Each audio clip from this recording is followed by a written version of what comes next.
de muchas clases de profesores. Anatomía en particular, cuando llevamos anatomía, llevamos toda la clase. Hay que revisar esos videos alguna vez. En toda la promoción, nadie revisa esos videos. Ahora, si usan inteligencia artificial y vamos a usar el video para pasarlo a texto, para que lo transcriban, bueno, eso tiene algún sentido. Pero con que presten atención en clase, créanme que les va a quedar claro el concepto. No van a tener que revisar. Ahora, si lo están haciendo como solidaridad para sus compañeros que no han venido a clase, no hay problema. A mí no me molesta para nada que graben. Pero lo que no me gusta es que se estresen tanto en grabar y no estén prestando atención. Así que, por favor. Odontología preventiva se enfoca en prevención. Por ende, la prevención es más importante en qué grupo etario. ¿Adultos mayores, adultos o niños? Niños. Con los niños es donde vamos a enfocar siempre todos los esfuerzos. Si tenemos una cantidad limitada de tiempo, no vamos a enfocar más en ello, porque ahí tenemos más que vamos a lograr lo que es prevención. ¿Por qué? Porque realmente una vez que un niño ya tiene caries serializadas a los 8, 9, 10 años, ya mucho que vamos para prevenir, ya está ahí y no va a retirarse, digamos, el paciente a un cierto grado de conciencia y capacidad adquisitiva donde pueda corregir esos problemas que eso se puede hacer mucho más adelante en la vida. Por ende, tenemos que tener mucho cuidado niños de inicio y con los papás vinculados. Nosotros no vamos a ver los niños. Realmente hablando en Perú, muy pocos niños de 2, 3, 4, 5 años llegan a la consulta. Hasta con los odontopediatras. Pregúntenle a cualquier odontopediatra que conozcan, desde los cursos que están llevando, ¿cuántos niños menores de 4 años llegan a consulta?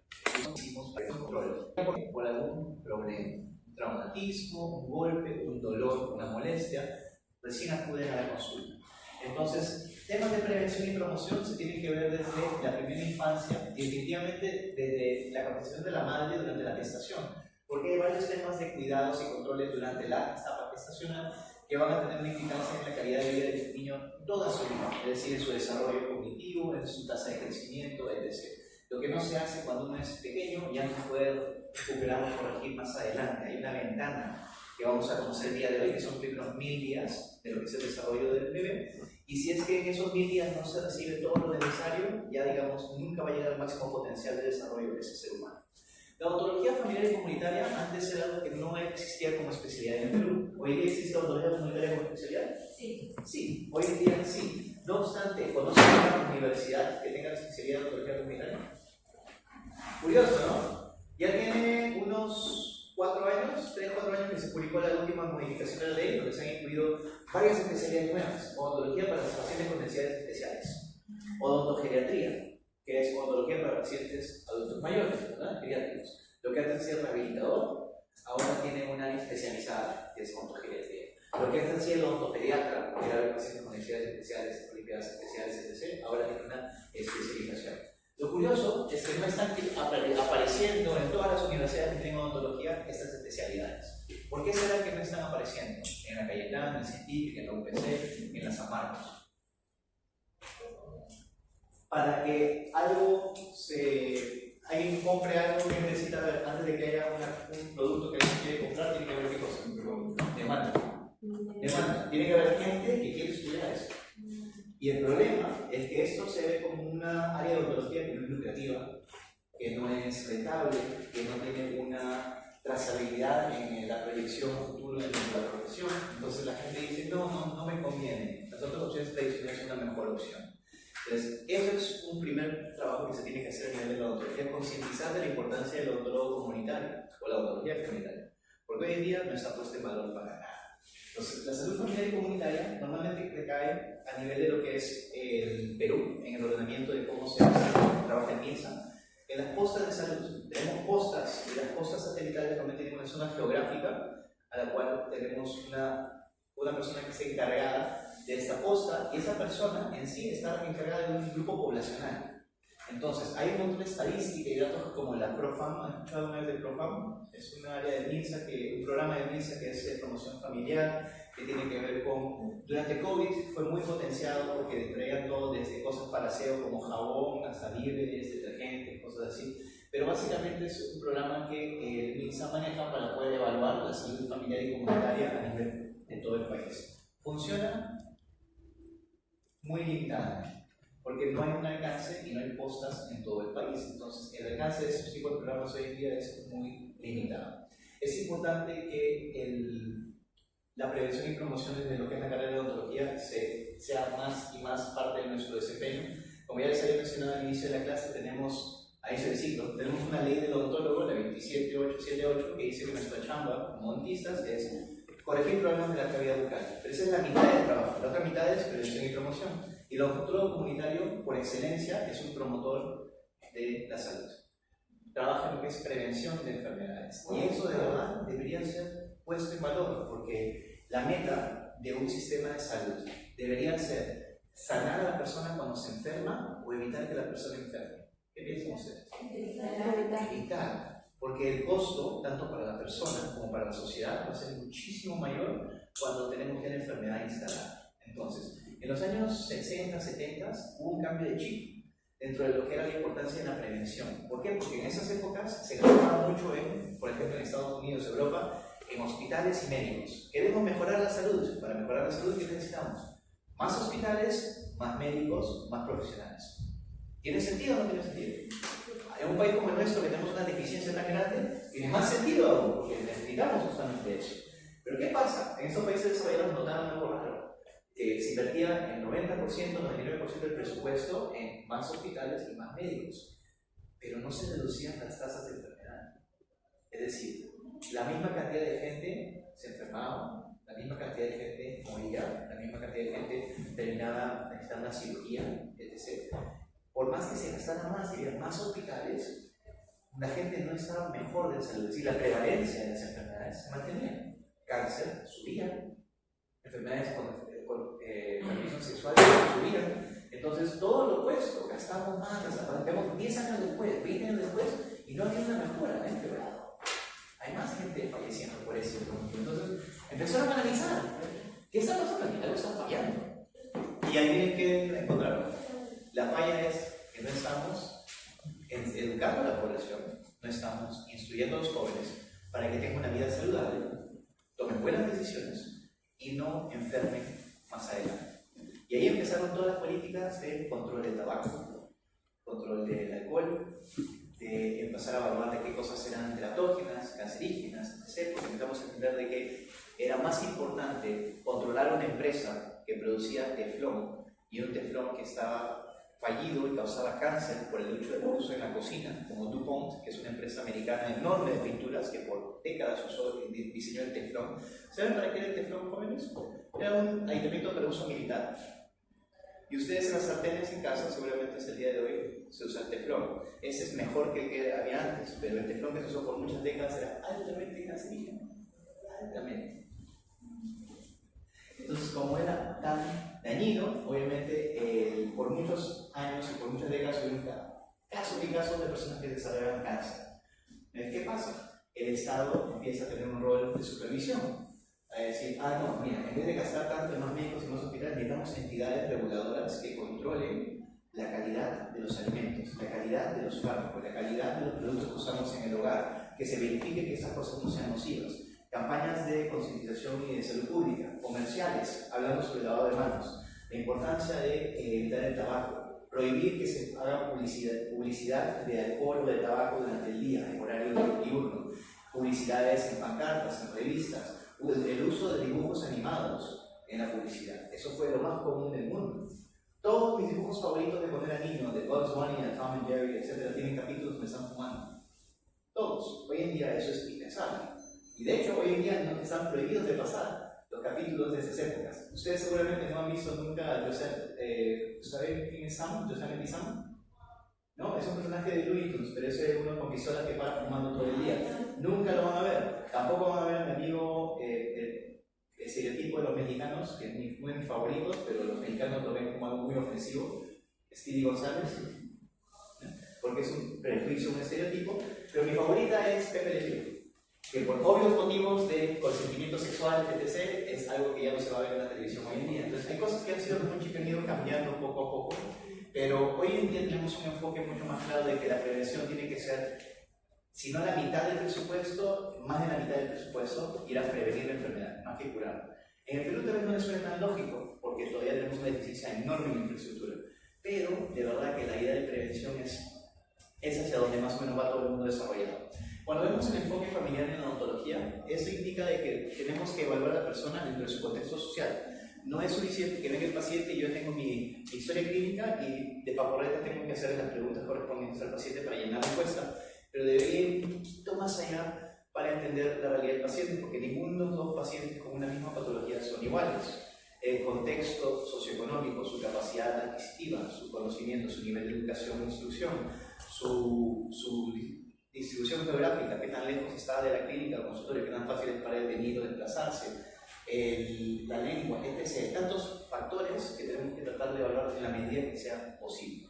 Ya creo que ese grupo le di el ejemplo de ese paciente que mandé de vuelta a su comunidad nativa y pasó mucho tiempo, después me volví a encontrar por un tema de una falla en mí en no haber evaluado al paciente de forma integral. Me remití al protocolo, al problema que tenía y a la solución que ya tengo muy clara desde mi formación pregrado, ¿verdad? Pero si vas un poquito más allá y le preguntas al paciente ¿por qué no puede? El paciente te dice, no puedo hacer tal cosa, y tú no tienes tiempo y dices, no, usted tiene que hacer esto. ¿Por qué? ¿Por qué no puede? Y le das un minuto más, la consulta puede hacer toda la diferencia en lo que es la evaluación. Entonces, cuando hacemos una evaluación del paciente, tenemos que analizar el contexto social, cultural, más allá de solamente el motivo de consulta. La familia es importantísima cuando hablamos de educación y formación. El primer centro educador de nuestra formación es en casa. Los valores se deben aprender en casa. El cepillado dental, estoy seguro que ustedes no lo aprendieron en el odontólogo, lo aprendieron en casa. Al mismo sentido, muchas de las cosas que consideramos cultura general. Entonces, es muy importante que los papás estén capacitados. Es decir, si sabemos que alguien tiene hijos o está con hijos menores y el paciente es un adulto en la consulta y por ahí conversando, te enteras que tiene hijos menores, ¿deberíamos dedicar unos minutos para darles algunas indicaciones sobre el cuidado de sus hijos? Probablemente, por más que el niño no esté ahí presente, invitarlo a que lo traiga a la consulta, claro que sí, pero siempre tratando de aprovechar y darle cualquier información que consideremos que es pertinente, que tal vez no tiene a la mano, ¿verdad? Entonces, la familia nos va a ayudar muchísimo porque es una forma de poder multiplicar la información. Si tú llegas a una persona en la familia y lo concientizas, esa persona va a compartir ese conocimiento con el resto de la familia. ¿Y quiénes son los mejores haciendo esto? Los niños.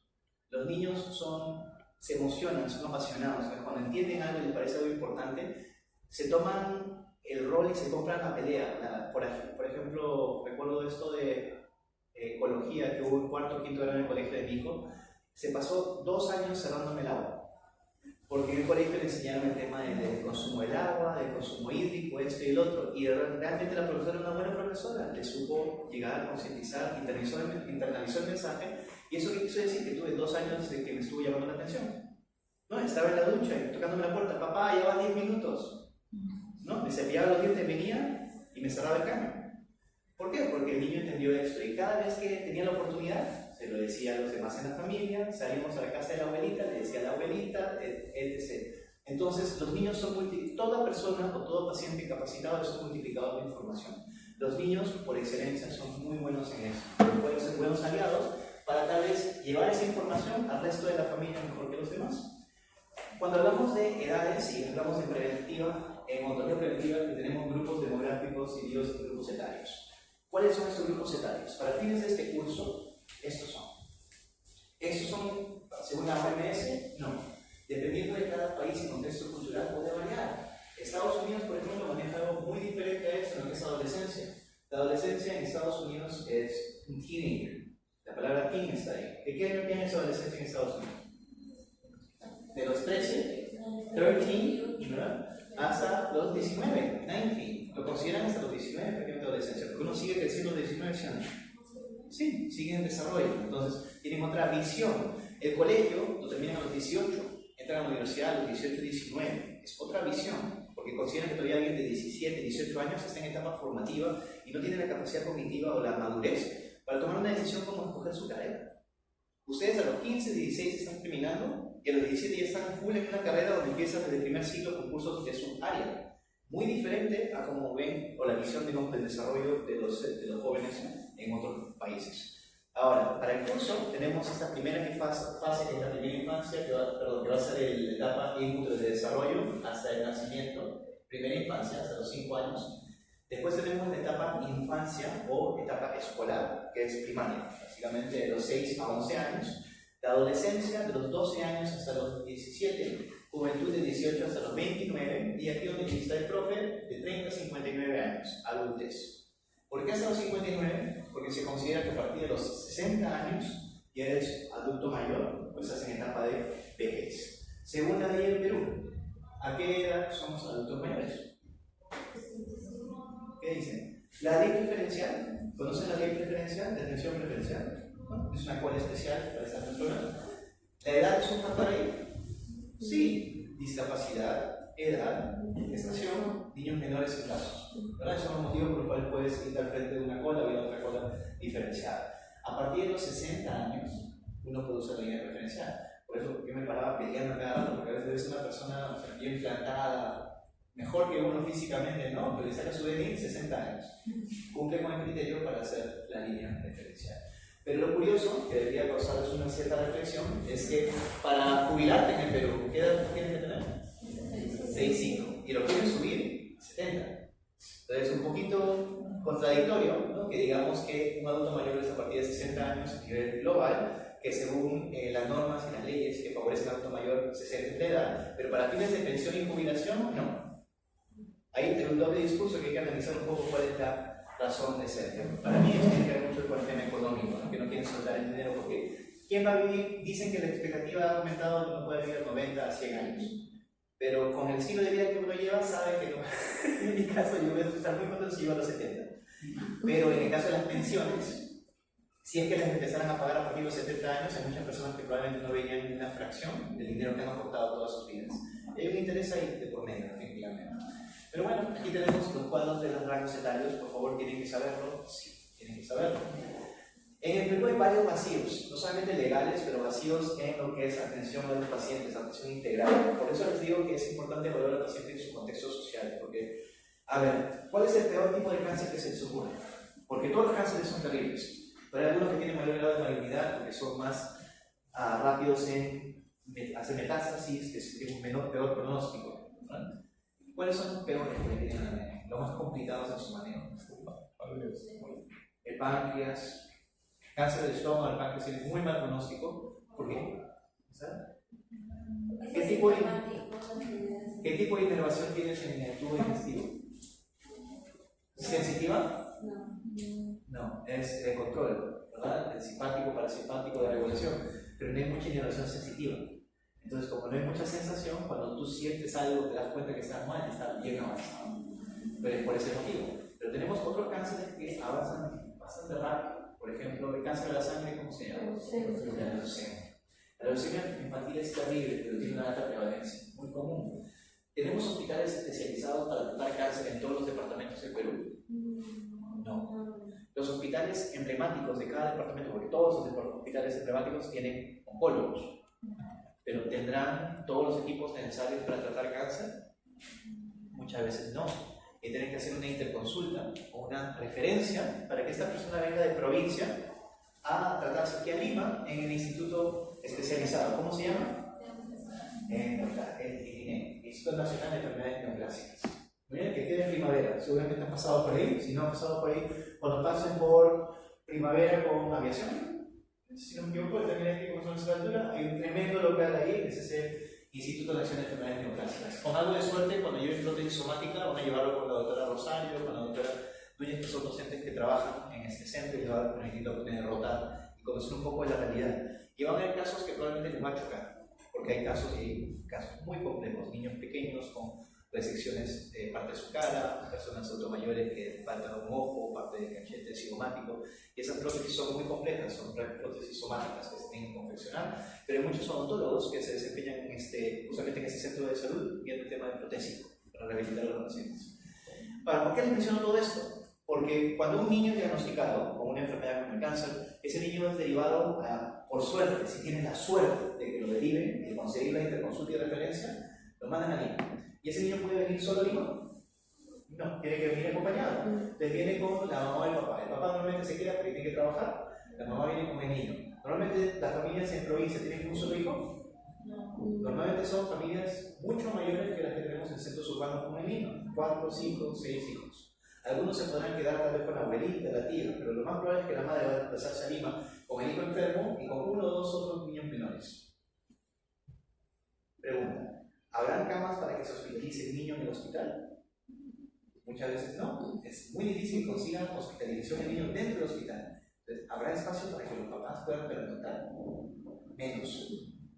Es un drama increíble lo que viven esas familias, porque es no solamente venir pidiendo plata prestada de los vecinos para el pasaje, para llegar acá a Lima, para que lo tengan a mi hijo, después es un tratamiento largo, que puede demorar semanas, meses, y durante ese tiempo, ¿cómo subsiste la familia? Y es un vacío completo, porque no hay un programa dentro de lo que es el MINSA que vea, ya, no, hay que tener un albergue para estas familias, un lugar centralizado, un sistema de vouchers o algún tipo de bono que se le da a las familias que tienen ese tipo de cosas. No lo hay. Y lastimosamente, ¿quiénes tienen que entrar a tallar? El sector privado, con ONGs, de empresas como por ejemplo Random Houses, y de todo índole, porque todas las empresas tipo tienen algún tipo de beneficio de alguna forma por hacer este tipo de acciones. Claro que es por un tema de calidad y de proyección social y porque también es un buen marketing para la marca branding, pero también porque muchas veces reciben algún tipo de estímulo. Como por ejemplo, recordarán cuando iba a la Plaza Vea, hubo hasta el año pasado, hace 2 años, que le decían, ¿quieres donar 5 centavitos? ¿Quieres donar 5? Paró eso, ¿verdad? ¿Le siguen haciendo esta pregunta? ¿Algunas veces? ¿En Plaza Vea? Algunos negocios muy pocos, pero ¿qué pasa? Hasta hace unos años había un beneficio tributario que tenían todas esas empresas donde se decía, tú tienes que pagar a SUNAT tus impuestos. Si tú tienes que pagar 100 millones de soles, tú puedes restar de esa deuda lo que tú has dado en trabajo caritativo, es decir, lo que tú has aportado como donaciones. ¿Ok? Inteligente, a que se le ocurrió tomar el dinero de ustedes para hacer un pozo, para que la empresa done el dinero y después no tenga que pagar impuestos. Poco ético, pero bueno, esa es la chamba de las personas que trabajan en el sistema empresarial, maximizar la tasa de ganancia, etc. En el caso de entidades como esta y la mayoría de hospitales, el INEM, el Hospital del Niño en la Brasil, existen asociaciones de voluntarios que tienen todo un programa, toda una red de apoyo para poder ayudar a este tipo de familias. Entonces, por ejemplo, en el caso de un niño que llega, los papás llegan y les va a pasar el trabajador social. El trabajador social, en vez de llamar al Estado, de ver qué forma puede ayudarlo a través de los programas propiamente financiados por el MINSA, el trabajador social va a comunicarse con una de las señoras que trabaja en este comité de madres del Hospital del Niño.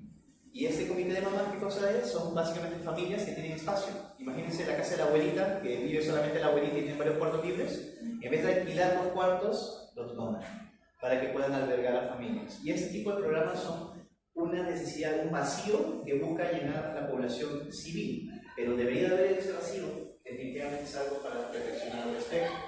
Entonces, cuando hablamos de pacientes menores, tenemos que entender que el paciente menor de edad no podemos atenderlo de forma independiente del padre. Es decir, primer punto que tienen que tener todos claros: nunca van a tener un niño a puerta cerrada. Nunca. ¿Por qué? Porque todos aquí están expuestos a una denuncia. Por algo tan simple, seas hombre o seas mujer. Sea un menor de 5 años o de 15 años, la misma situación. Y se lo recomiendo porque lo he visto ya en carne propia en varios casos. Tanto por un lado de malas intenciones de parte de los padres, por sacar dinero, como también un mal comportamiento por parte de profesionales, que no saben mantener la mínimo de distanciamiento y ética profesional en un ambiente como la consulta. Entonces, es importante que tengamos una relación directa con los papás. Cuando el niño llega a la consulta, va a llegar acompañado de alguien. El problema es que muchas veces no son los padres. Puede ser la abuelita, puede ser la nana, puede ser la vecina, la tía, etc. Pero quien sea la persona con la que ustedes llegan a la consulta, con quien llega el niño a la consulta, esa persona también va a tener que tener algunos minutos de interacción. ¿Por qué? Porque yo le puedo enseñar al niño a cepillar, le enseño cómo cepillarse, pero debería o no debería explicarle a la mamá y al papá también, o a ellos. Sí, porque ellos van a ser los responsables de reforzar eso en casa, de supervisar que eso se haga en casa. Porque los niños van a hacer lo que quieren hacer, porque son niños, y a veces entra por un oído y sale por el otro, por más o menos son dolor que sean. Los papás son importantes para que ustedes puedan, en cualquier consulta, siempre dedicar algún tiempo para capacitar tanto al niño como al padre. Es una dirección, es una interrelación innegable. Entonces, a lo largo de toda la vida, los papás van a estar involucrados en la salud de sus niños, especialmente cuando los niños son menores. Si el niño es pequeño, un bebé, el papá va a hacer la higienización en la boca.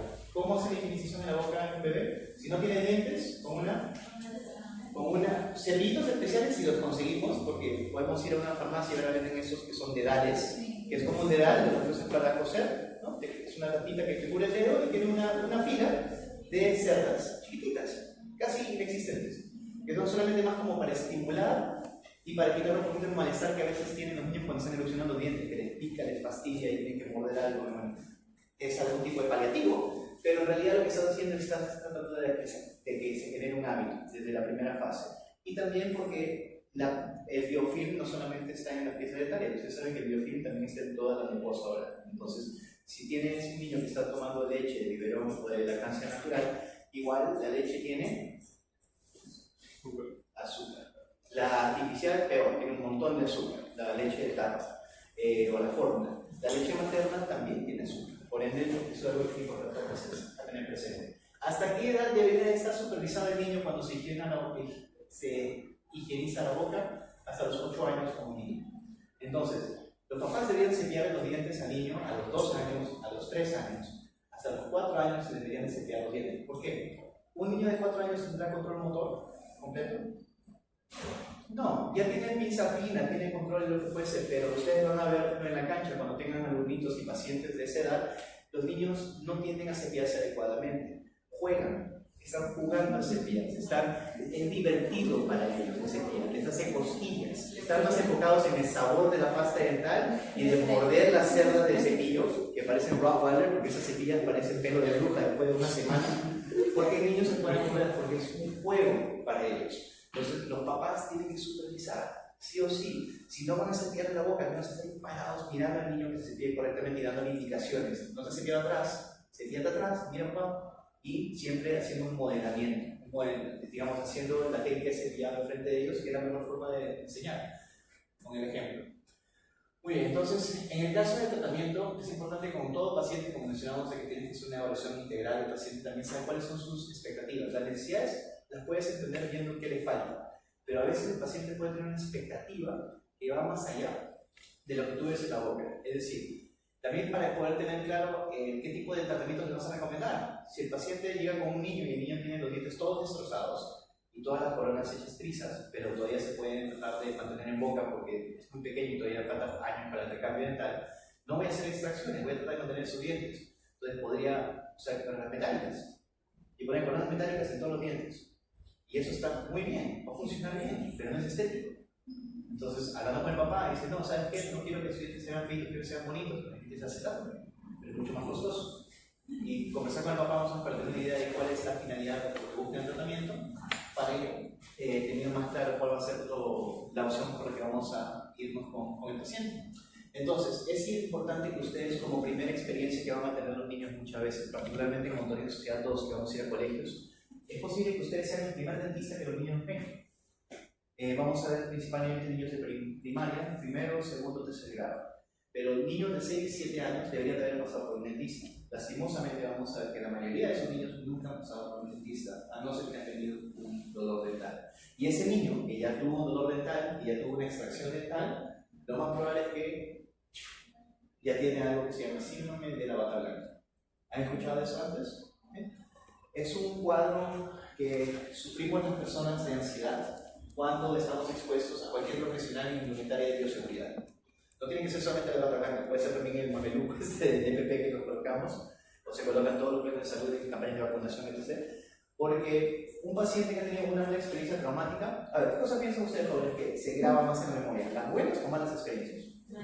Las malas. Si ustedes recuerdan su primera infancia, lo más probable es que el primer recuerdo, el más antiguo que tengan, es un mal recuerdo, algo traumático.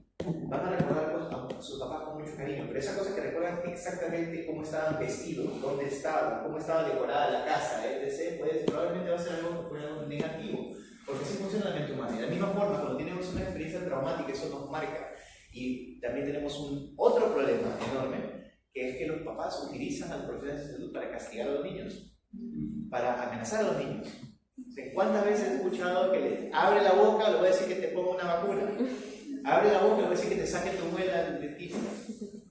Los papás no nos ayudan, pero por ahí también tienen que ser el manejo de ustedes. Tienen que tomar el momento, también enfrente del niño, pero así como el niño está echado en la camilla, salir con el papá y decir, no. ¿No está ayudando?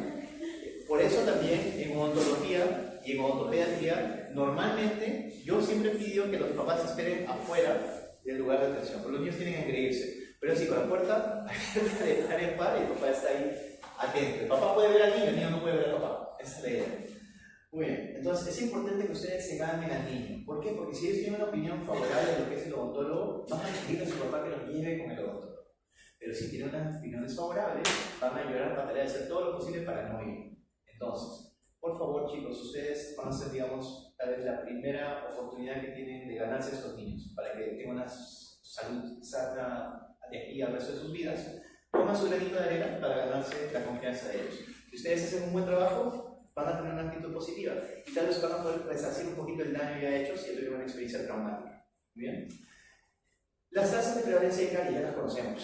Sabemos de que en lo que es escolares, 60-90% de los niños tienen caries dental a nivel global, según la OMS. No obstante, en el caso de adultos, todos los adultos en algún momento han tenido caries en sus vidas. La enfermedad más prevalente en todo el mundo, no transmisible, es la caries dental. Eso quiere decir que prácticamente todos aquí presentes, todos sus papás, toda la gente que ven en la calle va a tener caries en algún momento. La meta es que si la enfermedad va a aparecer sí o sí, dilatemos que esta aparezca lo más tarde posible. Si va a aparecer, que aparezca cuando tengo 20 años, 25, 30, que es más o menos entre lo que es el promedio en la mayoría del mundo desarrollado, pero que no aparezca en la etapa de 2, 3, 4 añitos, donde ya tenemos una boca que está completamente focalizada. En el caso de motivos por los cuales un niño falta al colegio, es increíble que el motivo número 1 para el ausentismo escolar en el mundo es dolor dental, es decir, pulpitis. Es el principal motivo para niños que faltan a clases tanto en el Perú, como en Escocia, como en China. Es algo muy interesante porque es algo que no discrimina. La caries dental no conoce raza, etnia, religión, condición socioeconómica. En el caso de la intervención odontológica temprana, lo que buscamos es que el niño pueda tener una primera atención con el dentista antes de los 4 años. Y le decimos al papá, señor, usted debería llevar a su hijo al odontólogo, pero a veces es difícil de convencer porque lo ven como algo innecesario, es un gasto adicional. Y si no tenemos mucho, digamos, ingresos líquidos que son para fines que no son destinados de casa, comida, gastos, tarjetas, etc., tenemos que vender de alguna forma la idea. Entonces, una forma de poder vender esta idea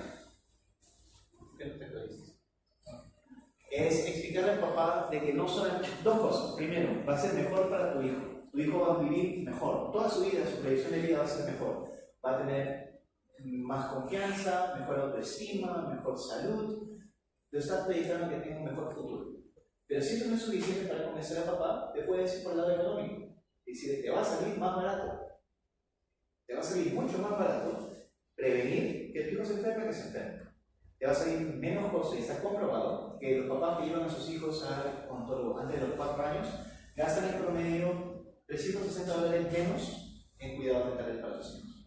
Dentales para ustedes no es mucho, pero para una persona que vive de un sueldo básico, un sueldo básico, creo de 1.100 soles, 1.025, menos, 1.025 soles. Entonces tú le dices esto a la persona y tal vez lo puede entender un poco mejor y lo va a concientizar más y lo va a poder aplicar. Va a tomarse la molestia de llevar a su hijo a la posta, donde el otro es un antipático pero tiene atención gratuita y tiene todo el derecho de pedirle y va a su escuela y va a esperar a que lo tienen a su hijo. Versus tal vez no lo haría si no tuviera este dato. Entonces es importante buscar la forma de llegar a los pacientes, por un lado o por el otro, pero la importancia es llegar. Muy bien, ahora sí, los 1000 primeros días. Cuando hablamos del desarrollo del niño, ¿en qué momento empieza el desarrollo de un niño? ¿Cuando nace? No vamos a meternos a temas de aborto, etc., pero para fines del curso entendemos de que desde el momento de la concepción está desarrollándose el niño. Entonces, pregunta para ustedes que ya llevaron ejemplo con la doctora Julie. ¿Cuál es el suplemento más típico que se le da a toda madre gestante? Ácido fólico, por excelencia. ¿Para qué servir el ácido fólico? Ahí me dice alguien extra y ahorita le pongo su punto extra en la... Recuerdo. Jennifer, te felicito. Eres la primera persona en varias promociones que me responde eso. Era para el cierre del tubo neural, para la formación, desarrollo y cierre del tubo neural. ¿Recordaban la importancia que tenía esto? ¿Sí? ¿Cuándo se daba esto? ¿En el segundo mes, tercer mes? ¿Cómo se da? Primeras semanas. Primera, segunda semana de gestación. Entonces, ¿por qué les digo esto? Porque a todas las mamás se les da ácido fólico como suplemento. Pero ¿cuándo era el momento más importante para tener este ácido fólico? Al inicio de la gestación. Entonces, un poquito salgo de la bandera, honestamente, lo que se hace a nivel de lo que es la suplementación, porque no tiene el efecto que uno buscar. Cuando uno planifica sus embarazos, es decir, como debe de, no como yo lo he hecho, yo tengo 3 hijos que adoro, pero nunca hemos planificado correctamente como debería de ser. Como cuando uno quiere salir en estado, la suplementación tiene que empezar antes de salir en estado. Es decir, una persona que ya sabe que quiere tener hijos, empieza a suplementarse antes de, no después. Es algo que quería solamente hacer un hincapié para que lo tengan presente y para figurar un poquito que ya saben ustedes desde antes. Entonces, estos primeros 1000 días son clave. ¿Por qué? Porque todo el crecimiento que haga el niño hasta este punto va a dejar sus genes fijos de cierta forma, donde va a dejarse un umbral, digamos, de hasta dónde puede llegar en su desarrollo. Toda persona tiene un máximo de potencial, ¿verdad? Y no todos alcanzamos nuestro máximo potencial, por muchos motivos. Alimentación deficiente, falta de cuidados y controles. Muchas cosas podrían afectar a mi talla, mi peso y mi desarrollo cognitivo. Ustedes han visto un montón de personas seguramente que son chiquitas, bajitas, y se habla mucho de que los peruanos no somos muy altos. No es necesariamente que no somos altos, que estamos en un estado de malnutrición terrible. Y si no, miren el nivel de anemia infantil, que está aumentando constantemente. Entonces, el tema de alimentación es clave y los cuidados que tiene la madre durante la gestación también lo son. Es una madre que no tiene adecuada alimentación, que no tiene adecuada suplementación y los controles, definitivamente está dándole un punto de partida menos positivo, menos bueno que una madre que ha tenido los adecuados cuidados. Es decir, tenemos 2 hermanas, genéticamente pueden tener una similitud del 99% entre sus hijos, y el niño que tiene un mejor cuidado en esta fase va a tener una mayor proyección en tanto talla, peso, como desarrollo cognitivo del cerebro propiamente dicho. Entonces, la epigenética nos enseña que los genes pueden ser modificados.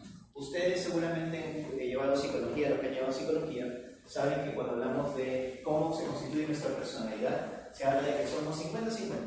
50% de mis genes, como son mis papás, heredido parte de las características del comportamiento de los padres, pero el otro 50% viene de mi entorno y mis experiencias. Es decir, la vida me va cambiando, mis experiencias me van marcando y voy cambiando mis patrones de comportamiento. 50-50 en psicología, pero en la ciencia, en la genética, vemos que no es así. Los genes que ustedes tienen como adultos no son 50-50, no son 20-80, son 20% los genes que recibieron de sus papás, tal cual. Los genes que tuvieron como el mapa de construcción con el que ustedes empezaron eran 20% de lo que son ahora. El resto de sus genes han sido modificados y sus genes están siendo continuamente modificados. ¿Por qué? ¿Qué cosas modificarán sus genes? Nuestros genes, incluido el ser humano. La sociedad en general, ok. Pero ¿qué cosas dentro de la sociedad en general modifican mis genes? El entorno, definitivamente. ¿Qué más? Piensen un poco. A ver, diabetes. ¿Tiene componentes genéticos, sí o no? Sí. Sí. Si mi familia tiene antecedentes de diabetes, yo tengo que cuidar porque sé que ya tengo muchas probabilidades de desarrollar la enfermedad. Pero si no existe en mi familia, nadie ha tenido diabetes antes. ¿Yo puedo ser el primero? Sí. ¿Y por qué? Porque he modificado mis genes. He modificado mis genes. Tanta azúcar, tanta dieta imbalanceada, tanto perímetro abdominal, tanto sedentarismo y falta de actividad física, desarrollé la enfermedad. ¿Y saben qué es lo más triste? Ahora voy a tener hijos. ¿Y mis hijos? Van a heredar esos genes. Y ahora yo estoy en la predisposición. Entonces, nosotros modificamos nuestros genes por todo nuestro comportamiento, tanto consciente como inconsciente, entorno, dieta, estrés. Todo esto van a ser factores que van a sumar y pueden modificar nuestro código genético. Entonces, pregunta de examen, ¿qué es epigenética? Sí o sí, por ahí va a ser verdadero o falso, o para que respondan. Y sí o sí, voy a preguntar cuáles son esos factores que pueden modificar nuestros genes. Según la epigenética, ¿qué factores podrían modificar nuestros genes? Y aquí tenemos una lista pequeña, que si no se actualiza. Eso es lo que yo estoy viendo, no es lo que está predicando. Ahí va, ¿no? Ahí está. Okay. Dieta, sedentarismo, ejercicio, un estilo de vida activo, ¿no? Creencias, emociones, ambiente, ¿bien? Estrés, estado emocional, todo eso va a afectar a nuestros genes. Muy bien. Entonces, la expresión genética es intrínsecamente flexible. Quiere decir esto que los genes pueden ser modificados. ¿Bien? Entonces, una vez que algunos de estos genes quedan endurecidos, ya no pueden ser modificados. Hay muchos de estos genes que se van a fijar a nivel de los primeros 1000 días. ¿Bien? En esos primeros 1000 días, si recibí todo lo mejor, voy a llegar a mi máximo potencial, no tengo esa posibilidad. Pero si no recibí todo lo que necesitaba, mi posibilidad de llegar al máximo se reduce. Y esta tabla es representativa, por ejemplo, de ese ciclo de vida. Tenemos que esto aquí, el eje horizontal es la edad de la persona, conforme avanzamos en edad vamos hasta aquí, y aquí tenemos lo que es el riesgo de enfermedades no transmisibles. ¿Verdad? Enfermedades no transmisibles. ¿Cuáles son las enfermedades no transmisibles? En la carie, por ejemplo, es una. ¿Qué otras enfermedades conocen que sean no transmisibles? La mayoría de las comorbilidades de enfermedades crónicas no son transmisibles, ¿verdad? Por ejemplo, hipertensión arterial, diabetes, ¿verdad? Cáncer, ¿sí o no? Son no transmisibles. Entonces, ¿qué cosa nos dice esto? Si es que tenemos una intervención precoz, es decir, el paciente que llega a recibir una atención adecuada, oportuna, temprano, intervención precoz, esta es la tasa de enfermedades no transmisibles, muchísimo más baja que cuando no han tenido ningún tipo de intervención o cuidado previo. ¿Bien? Entonces, esta ventana de oportunidad, podemos verlo aquí como blanco y negro. Tenemos un niño aquí que no ha recibido suplementos, una adecuada alimentación, probablemente la mamá tenía anemia durante el embarazo, el niño no se alimentaba bien, la madre no se alimentaba bien, y aquí tenemos el resultado. Miren la forma de cráneo, ¿qué es lo primero que notan? Este niño tiene un retraso en el crecimiento y es un niño normal. ¿Qué diferencias notan? La bóveda craneal es más pequeña, menor, ¿verdad? Para la redundancia. Entonces, ¿el encéfalo se ha desarrollado menos, sí o no? Sí, definitivamente. ¿Bien? ¿Qué más?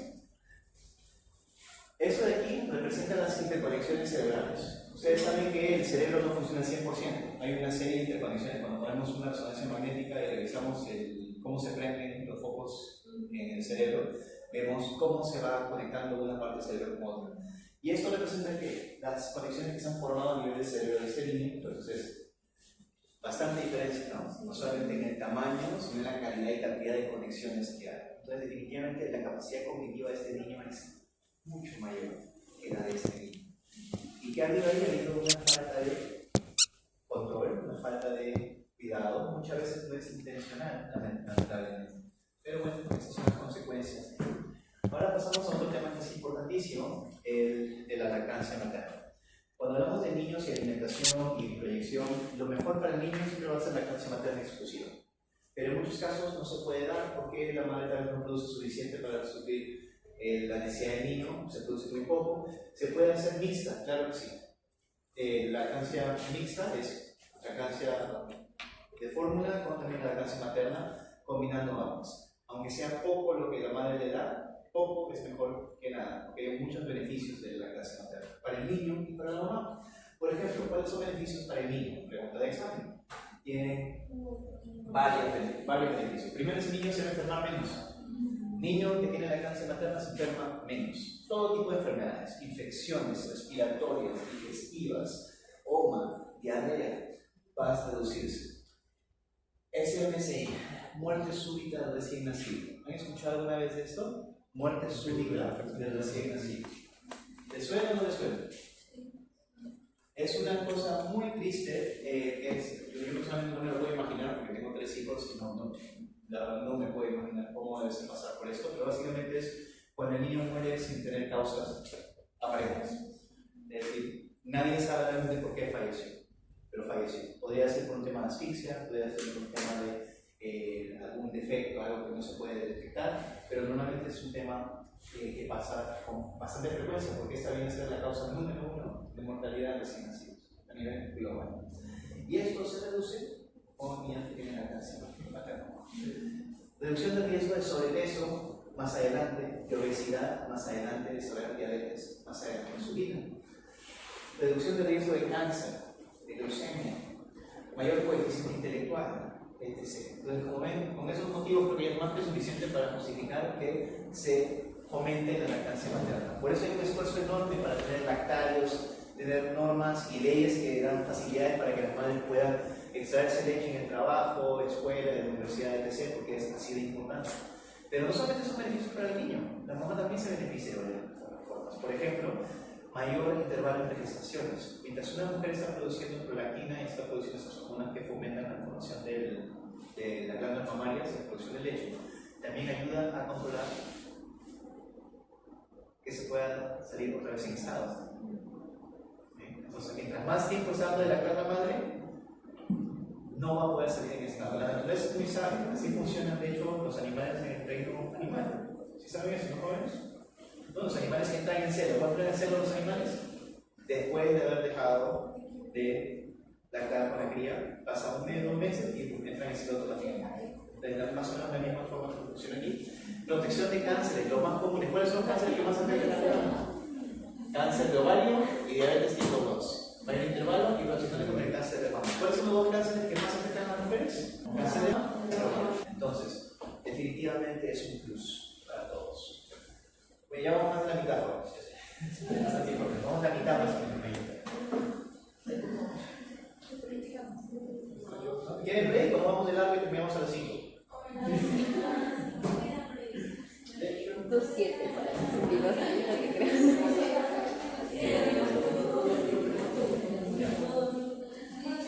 Ok, entonces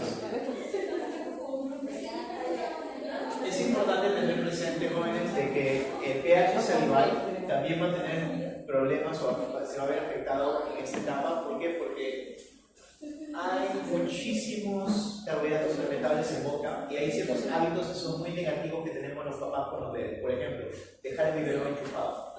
En vez de darle lactar al bebé, como debe ser, y retirar el biberón cuando termine de lactar, ¿qué hacemos muchos papás? No dan el sueño.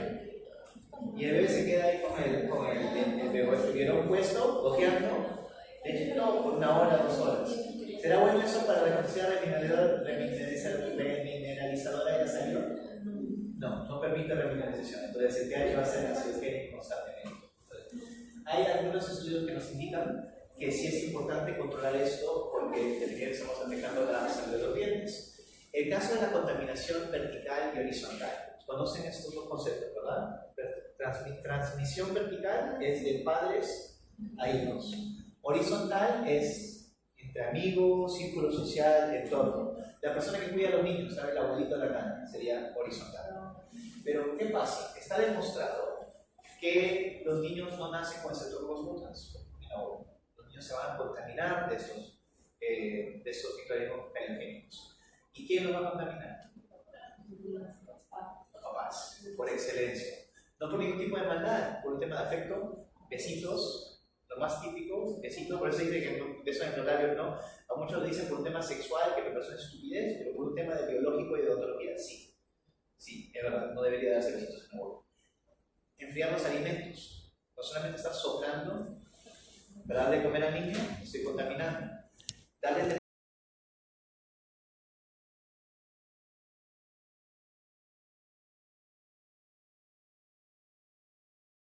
en 1000 beneficios, si no llega a mínimo 1000, está comprobado que necesita esta concentración para que tenga el efecto remineralizador. Es decir, no va a servir para mucho, mejor me voy a cepillar los dientes con agua o con bicarbonato, porque la pasta de estar no está sirviendo el propósito. Muy bien. En el caso de que el niño no tiene la capacidad de lactar, la mamá no está produciendo leche materna, el niño puede utilizar el biberón, pero también hay otras opciones como lo que es el vaso. La lactancia por vaso, lo vamos a ver en un momento, es darle al niño a través de un vaso la leche para tener que forzarlo a succionar, a que trabaje más. Y algunos de ustedes pueden decir, pero eso es bastante cruel, se ve bastante feo, a un bebito recién nacido, chiquitito, y está con un pasito. El pobre bebé se desespera tratando de alimentarse. Pero esto es una opción mejor que el biberón cuando son recién nacidos. ¿Por qué? Tenemos dos tipos de hambre. El desarrollo que se da en el sistema estomatognático es para que uno desarrolle el músculo, tiene que usar. Bueno, jóvenes, cuando tú entrenas, quieres tener más bíceps, entrenas tus bíceps. Quieres tener más piernas, entrenas tus piernas. Para que se desarrollen los músculos peribucales, los músculos masticatorios, para que se desarrolle el ATM, el bebé tiene que trabajar, tiene que succionar. ¿Ustedes han visto la frente de un bebito que está lactando de la mamá? ¿Cómo está el bebé? Empapado. Empapado, está sudando un montón. El bebé es un termito. Tú lo tocas al bebé y está calientito y sudando, porque para él está jugando un maratón, está corriendo un maratón, está haciendo mucho esfuerzo físico. Entonces, eso ayuda a estimular toda esta estructura que se desarrolle. Y hay dos tipos de hambre, jóvenes. Hay hambre fisiológica y hay hambre neural. Fisiológica y neural. Ahí está. La fisiológica es el hambre típico que lo puedo saciar con comida. Le doy leche al bebé, sea por biberón o por la mama del bebé o por vaso, el bebé está lleno, suficiente. Pero hay un hambre neural que requiere esa estimulación. Esos músculos necesitan esa estimulación. Y si el bebé no lo recibe de la lactancia materna, va a buscar otra forma de recibir esa estimulación. ¿Y qué cosa va a aparecer? El bebé tiene que estimular sí o sí esta zona, ¿verdad? Su boca. Y no tiene que estimularlo porque el biberón jóvenes, con que el bebé solamente oprima, con que cierre un poquito nomás, la leche va a empezar a descubrir. El bebé no tiene que esforzarse mucho. Entonces, ya que no se está satisfaciendo este hambre neuronal con el biberón, ¿qué va a empezar a hacer el bebé? Lo que sea que tenga la mano. Para empezar a meterse cosas en la boca, succión digital, de los pies, de la mano, del puño, lo que sea, la sábana, la colcha, lo que tenga en la mano va a ser babeado. Porque el bebé va a buscar. Lo pones boca abajo, la almohada parece que hubiera llorado, toda la noche, está mojadita, lo que el bebé está mordiendo y está trabajando su boca sobre la almohada. Eso es una necesidad fisiológica, no es que el bebé tenga hambre todavía, no es una hambre fisiológica. Le pones el biberón con la leche y la bota, pero va a seguir mordiendo el chupón de la leche. ¿Por qué? Porque es una necesidad de estimulación. Es decir, tú tienes un hambre que es el hambre normal fisiológica, que tú sabes que se cumple o se acaba cuando una vez que te llenas el estómago, se te pasó el hambre. Pero después le da como un tipo de ansiedad. Así como alguna vez a ustedes les ha dado, por estar sentado mucho tiempo en un lugar, como que necesidad de pararse o de moverse, a mí me da bastante. Especialmente cuando son muy prolongados los tiempos. 1 hora puedo aguantar, 2 horas, pero ya para 3, hasta en el cine, así como que voy al baño un ratito. Y me paro y camino, y en la universidad me pasaba lo mismo, paraba y salía por un tema de que me estresaba. Algo así. Es decir, el bebé tiene esa necesidad de estimular y mover la boca. Y como no está desarrollando no está pudiendo hacer ese tipo de movimientos, y esos músculos están sin activarse, el bebé se va a activar de otra forma, una parafunción. Y tenemos, por ejemplo, ¿qué cosas utilizamos los papás, ya que nuestro hijo tiene esta parafunción? El chupón. Para que el bebé no se chupe la mano, no se contamine, porque uno piensa que va a ser más higiénico, le damos el chupón. ¿Cuál es el problema con el chupón? Que no es anatómico, es decir, nos va a dar problemas, porque como la boca del niño está recibiendo un aparato externo, que es un plástico, por más ergonómico que sea esto y aplanado, porque ahora los chupones no son como esta, menos. Los chupones modernos, ¿han visto cómo son ahora? Son aplanados y tienen una ligera curva, porque la idea es que se asemejen más y más y más a lo que es el pezón natural de la mano. Entonces, los chupones antiguos eran terribles. ¿Por qué? Porque eran voluminosos, grandes, redondos y causaban deformaciones en la boca del paciente. Los chupones actualmente son mejores, pero siguen siendo contraindicados. Es decir, si puedo evitarlo, la idea es nunca dejar que los niños usen chupón. Pero si voy a tener que apoyarme en esto por muchos motivos, el bebé necesita algún tipo de estimulación porque está llorando constantemente, porque esa necesidad, esa hambre neuronal es tan fuerte, le doy el chupón, pero busco el más económico posible y trato de limitar el tiempo de uso, ¿verdad? Lo mínimo indispensable. Se quedó dormido, apenas se quedó dormido, lo saco. Se despertó, se puso a llorar, pero lo trato de manejar, ¿verdad? Para que sea el mínimo tiempo indispensable. ¿Por qué? Pregunta, jóvenes. ¿Qué diagnóstico ven aquí? Mordida abierta. ¿Qué mordida abierta? Pertusivo. Anterior. Anterior, o sea, adelante. ¿Por qué es mordida abierta? Posterior. En las piezas polares, premolares. Mordida abierta anterior. Probablemente causa de esto, ¿qué será? Probablemente. No estoy seguro al 100%, pero lo sospecho, porque tengo dos cosas que me hacen pensar en chupón. ¿Qué cosas me hacen pensar en chupón? Primero, la mordida abierta, y segundo, un diastema. Ahora, yo veo este diastema, también puede ser chupón, podría ser también succión digital, tranquilamente. Muy bien. Ahora, pregunta, joven. Tenemos acá unos 10 minutos de clase, pero lo vamos a hacer corta, porque sé que todos están cansados y es una clase larga. Yo también estoy cansado, que les miento. Los días viernes son un maratón. Tengo 2 clases de nutrición en la mañana, de ahí tengo cardio y tengo universidad con ustedes. Y no tengo breaks, así que me quedo un poquito matado. Hoy día almorcé al menos, así que tengo algo de energía. Ahí vamos. ¿Qué cosas va a causar aparte de la mordida abierta anterior? Quiero que me empiecen todos aquí, me van a mencionar una alteración que va a generar eso en la boca de mí. Porque son un montón. Pigmentaciones. ¿En qué sentido? O sea, porque el chupón es un... Normalmente es... Claro, el chupón no genera también pigmentaciones, pero cosas que puedan meterme en la boca. Por ejemplo, el niño mete los colores, lápices, crayolas. Claro que pueden haber pigmentaciones por ese lado. Pero si estamos hablando de chupón, no. Quiero que quede claro por qué te decimos que el chupón es algo que es nocivo o debería de evitarse en los niños. ¿Qué me va a generar el chupón? Ya hablamos de mordida abierta anterior, entonces ahí vamos una. ¿Qué más? Paladar. No, hendido no. Profundo. Profundo. Ahí desde poquito, pero ahí llegamos. Paladar profundo. ¿Todos conocemos el paladar profundo? ¿Sí? Es una deformación de paladar duro, ¿correcto? Paladar duro. Donde el paladar duro se vuelve más profundo y eso tiene un montón de implicancias. Entonces ya me dijeron uno entre los dos. Vamos. ¿Otro por acá? Son un montón. En la masticación. ¿Ok? ¿En qué va a afectarme la masticación? Si tengo mordida abierta, ¿el niño puede cortar? No. Entonces va a tener una alteración en su digestión, porque no va a poder alimentarse correctamente, no va a poder desgarrar la carne y cortar. Ya, genial. ¿Qué más? A ver. Desviación. Respiración. Ah, la respiración. ¿Qué va a pasar con su respiración? ¿Cómo va a respirar el niño? ¿Por la nariz? Por la boca. ¿Y por qué? ¿Por qué? O sea, ¿por qué? Porque la bóveda subió. ¿Por qué? ¿Qué efecto tiene ese chupón? Porque piensen un poquito, si el chupón es en la boca, técnicamente me convendría respirar por la nariz, ¿no? Porque tiene la boca ocupada.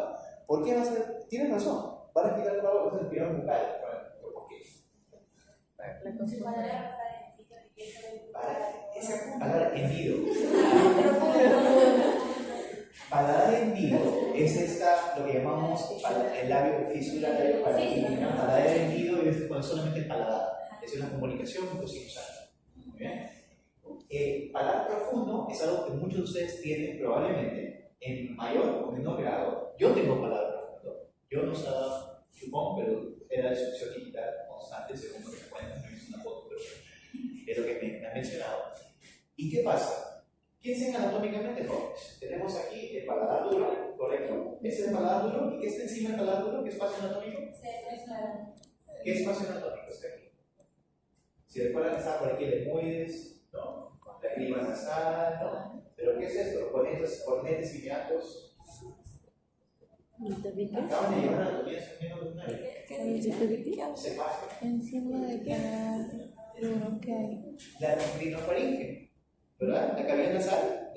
Entras a la nariz, ¿verdad? No tienes cornatos y meatos y dentro de la cavidad nasal que están separadas por la lámina, glibos y todo esto. Ya. ¿Se acuerdan o no se acuerdan? Ya, para acá. Entonces, ¿qué pasa? Si yo tengo esta cavidad que es la cavidad nasal, ¿verdad? La rinofaringe, y tengo esto que es el techo de mi paladar duro, y así están en relación uno con el otro, ¿correcto? Así. Si esto sube, ¿dónde tendré espacio? En la cavidad nasal. Todo lo que se deforma dentro de lo que es el paladar profundo, esa deformación, todo lo que sube, le quita espacio a las vías aéreas. Entonces, siento que respiro mejor por la boca. Entonces, primero de paladar profundo, vamos, ¿qué más? ¿Cómo vamos a hacer la forma? Ese paladar profundo ya hablamos de la respiración. ¿Qué vamos a hacer? Al momento en que sube el paladar y se deforma, no es que estoy formando más hueso. El hueso que ya tengo ahí se está modelando, por remodelando. ¿Correcto? Entonces, así está mi paladar profundo y esas son mis arcadas. Arcadas. Empieza a subir. ¿Y qué pasa con mis arcadas? Son más chiquitas. Se hacen más. Se empiezan a estrechar. Hay un estrechamiento de las arcadas. ¿Y qué va a pasar con la evolución de dientes? Probablemente apiñamiento dental. Entonces ese niño va a tener apiñamiento dental. Otro problema. ¿Qué más? ¿Qué más? ¿Hay más? Vaya empezando. Maloclusión. El niño va a sufrir de maloclusión, ya, seguramente porque tiene este apiñamiento de por vida. ¿Qué clase de maloclusión va a tener? Probablemente, si tiene paladar profundo. ¿A qué está relacionado? ¿Qué tipo de maloclusión está más relacionado al paladar? Y ese es un poquito que se acaba de explicar que es una alteración cuando el techo del paladar sube, se estrecha el maxilar superior. Clase 3. Clase 3. Porque se va a estrechar el superior, por ende el inferior va a estar muy fuera. Entonces va a haber clase 3 o probablemente. Esa cara es semiluna. ¿Verdad? Y hay otras características, como por ejemplo, ojos profundos, ojeras, hay todas unas fases relacionadas con el paladar profundo. Y finalmente, una alteración más debido al tema del paladar profundo. Como respiro por la boca, ¿cómo me va a afectar esto? La respiración bucal, a mi calidad de vida, cuando sea deportista, cuando quiera, digamos, jugar algún deporte u otro. ¿Me va a afectar o no me va a afectar? No me acuerdo. ¿Recuerdan la clase de intercambio de gases de fisiología? Intercambio de gases. ¿Recuerdan o no recuerdan? A ver. ¿Dónde se da el intercambio de gases?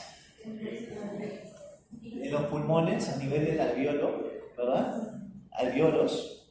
Y tengo aquí el vaso sanguíneo, ¿correcto? Para que pase el oxígeno del alveolo al vaso sanguíneo y para que salga. ¿Estamos? Sí. ¿Recuerdan cuáles eran los factores que afectaban qué tan rápido se daba ese intercambio de gases? Porque había algunas cosas que podían mejorar y disminuir, es decir, hacían que sea más rápido y más eficiente, o más lento y menos eficiente. ¿Ya? La presión. Bueno, la presión tiene que ver, pero no estamos hablando de lo del paladar puro. Porque imagínense, estoy respirando por mi boca en vez de por mi nariz. Cuando hicimos esta clase, y si me consta que Gilberto también me enseña, esto afecta. El hecho de que el aire pase por la boca o pase por la nariz. Hay dos cosas que afectan.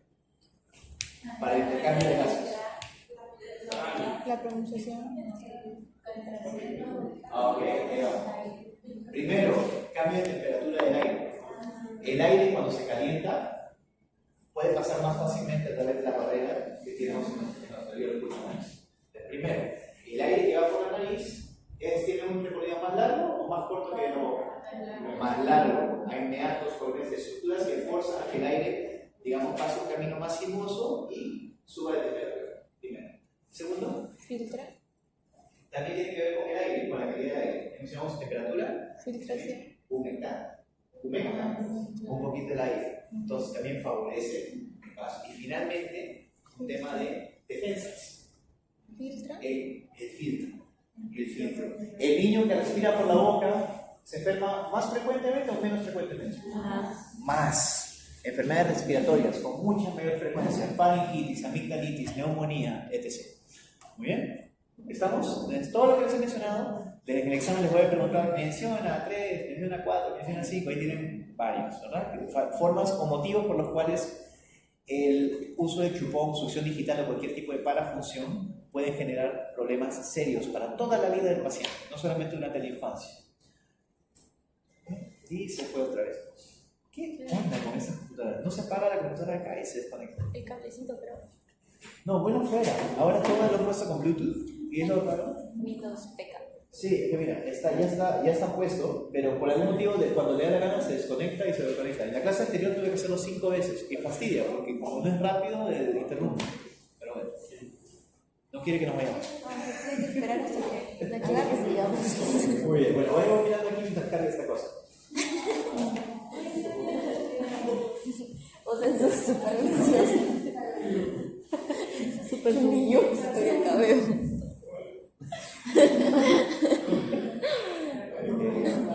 Justo y lo que estamos hablando. Vamos. Yo también. Vamos a tecnología. Me conecto. Yo soy un amante de la tecnología, pero hay momentos como este donde realmente me parece como que... Porque para qué, teníamos el cablecito, era bacán, te puedes conectarlo, cualquier cosa. Uy, se malogró esto, tengo mi laptop, lo conectaba.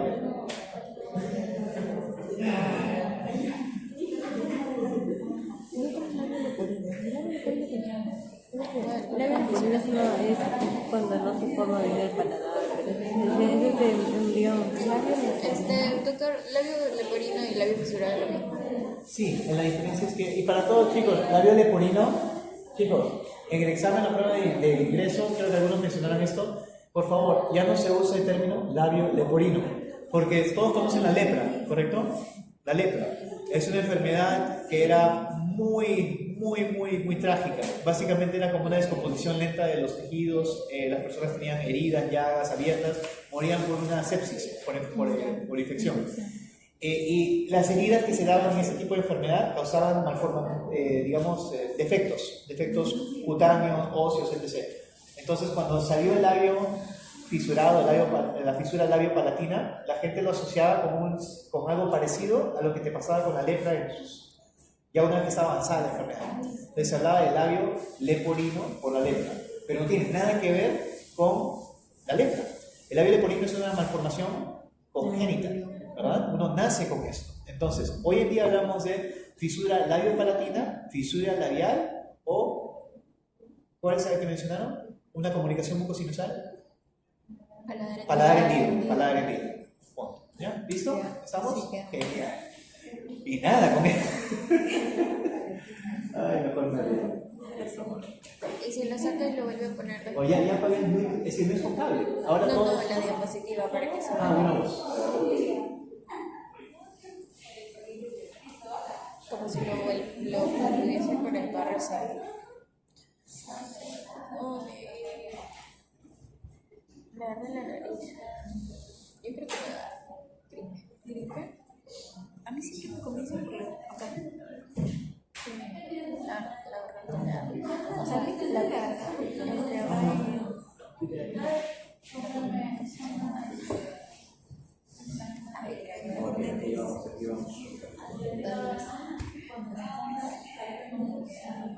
Sigue las instrucciones que aparecen en el dispositivo. Tiene que presionar Windows P. PK. Sí, es que cuando pongo Windows P sale esto, que es para poder escoger. Los tres. ¿Los tres? ¿Cuánto? Eso es lo que no debe seguir. Eso es la definición. No es que no me da. ¿Y por qué dice ahí una X? Eso tanto en vía como en norte es igual. Pones Windows K y te sale un menú para conectar de forma inalámbrica. Pero hay dos cosas. Esto es cuando pones solamente la K. Y cuando pongo PK me sale para escoger si quiero duplicado o extendido. Eso lo tiene que cambiar. No, ninguno de los dos quiere. Ahí ya, creo que sí. Cuando se pestañea, sí. le dio la gana. Muy bien, aprovechemos en correr antes de que se vuelva esta cosa. Anquiloglosia. Anquilosis. Anquilosis significa pérdida de anquilosis. Movilidad o pérdida. Movimiento. Acuérdense de los dientes. Cuando el diente es anquilosa, si un diente es anquilosa, quiere decir que se une al hueso, ¿verdad? Ya no hay movilidad fisiológica, hay un ligamento periodontal. Anquiloglosia es cuando glosio de lengua, ¿verdad? Anquiloglosia, la lengua pierde su movilidad. Es decir, tengo el frenillo, ¿aquí está largo o corto el frenillo?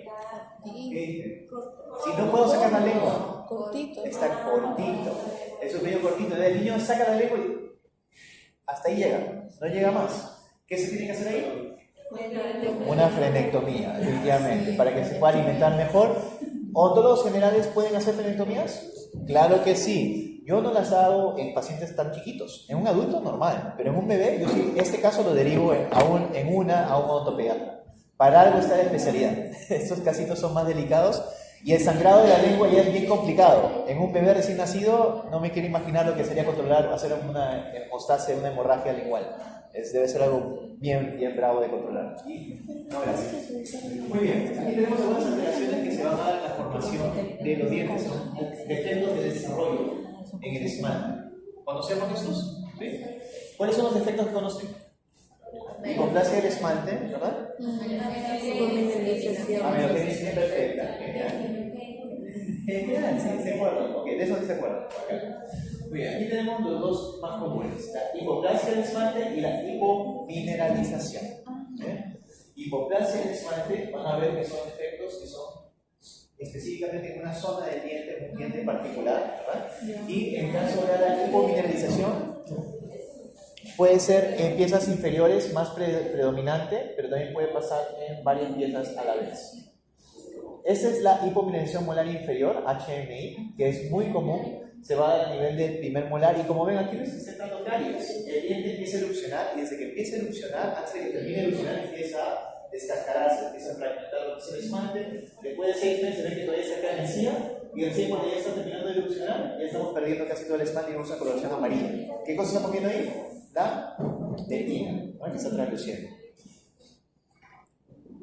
Bien, aquí tenemos hipomineralización de los segundos molares primarios o deciduos, mejor dicho, que también es muy común. Y estas imágenes yo sé que no las pueden apreciar muy bien por la luz, pero todas estas diapositivas las cuelgo ahorita mismo para que las tengan a la mano. Y en el caso de esta malformación, que a veces la podemos confundir con una hipomineralización, tenemos lo que es una erosión dental generalizada. ¿Qué es la erosión dental? ¿Es un desgaste de qué tipo? ¿Físico o químico? Químico, ¿verdad? Químico. Si yo veo la erosión generalizada en toda la corona del diente y en todos los dientes, pienso en dieta. Bien, la dieta está terrible. Ese niño vive con un chupete en la boca. Pero en el caso de que yo veo este desgaste solamente en las caras iguales y palatinas del paciente, ¿qué pienso? Reflujo o bulimia. ¿Por qué? Porque si el desgaste está solamente en las caras internas, quiere decir que estamos devolviendo ácido gástrico. Entonces, o puede ser por reflujo, que es muy poco común en jóvenes, pero tengo un paciente joven, le pregunto, ¿sufres de reflujo? Y dice, no, ya sé que tengo que hablar con los papás, porque algo está fallando. Muy bien. Ay, Beita. Mala noticia para ti.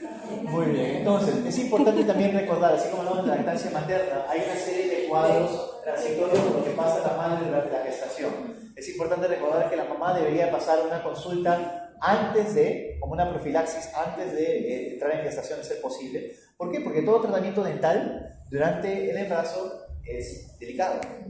Por ejemplo, ¿cuál es el único medicamento que yo puedo recetar a una mujer gestante? Sin ninguna preocupación. Paracetamol. Básicamente, sí, pero mucho más. Todo lo demás tengo que estar revisando mi vademecum, en qué semana está, que esté en el primer trimestre, que acaba de pasar el primero, que eso le puede causar adelanto de parto, contracciones. Es todo un rico universo. Entonces, la idea es que la madre esté saneada antes de entrar en gestación. Si la mamá ya está en estado de gestación, cuando tiene problemas dentales, a veces puede necesitar limitaciones en qué puedo hacer con tratamiento. Muchas veces va a ser medicar a la mamá con paracetamol para que pueda mantener, digamos, el dolor controlado y hacer la extracción después de que dé a luz. Eso lo he visto bastante. El problema, ¿saben cuál es, jóvenes? Que la literatura dice una cosa y la evidencia empírica dice otra. Entonces, la literatura dice que tú no puedes colocar anestesia a una mujer que está en segundo trimestre en adelante porque puedes generar ¿qué? ¿Qué cosa contiene la anestesia? Vasoconstrictor. ¿Cuál es el vasoconstrictor? Epinefrina. Epinefrina viene a ser un neurotransmisor que activa, ¿cuál es los simpático o parasimpático? ¿Se acuerdan que activa? ¿Verdad? Está bien, estoy contento que se acuerdan de esa parte. Entonces, si yo le inyecto a mi paciente epinefrina, está comprobado en la literatura, los artículos dicen que puedo causar contracciones. Entonces, en alguna persona puede causar que se adelante el parto. ¿Sí?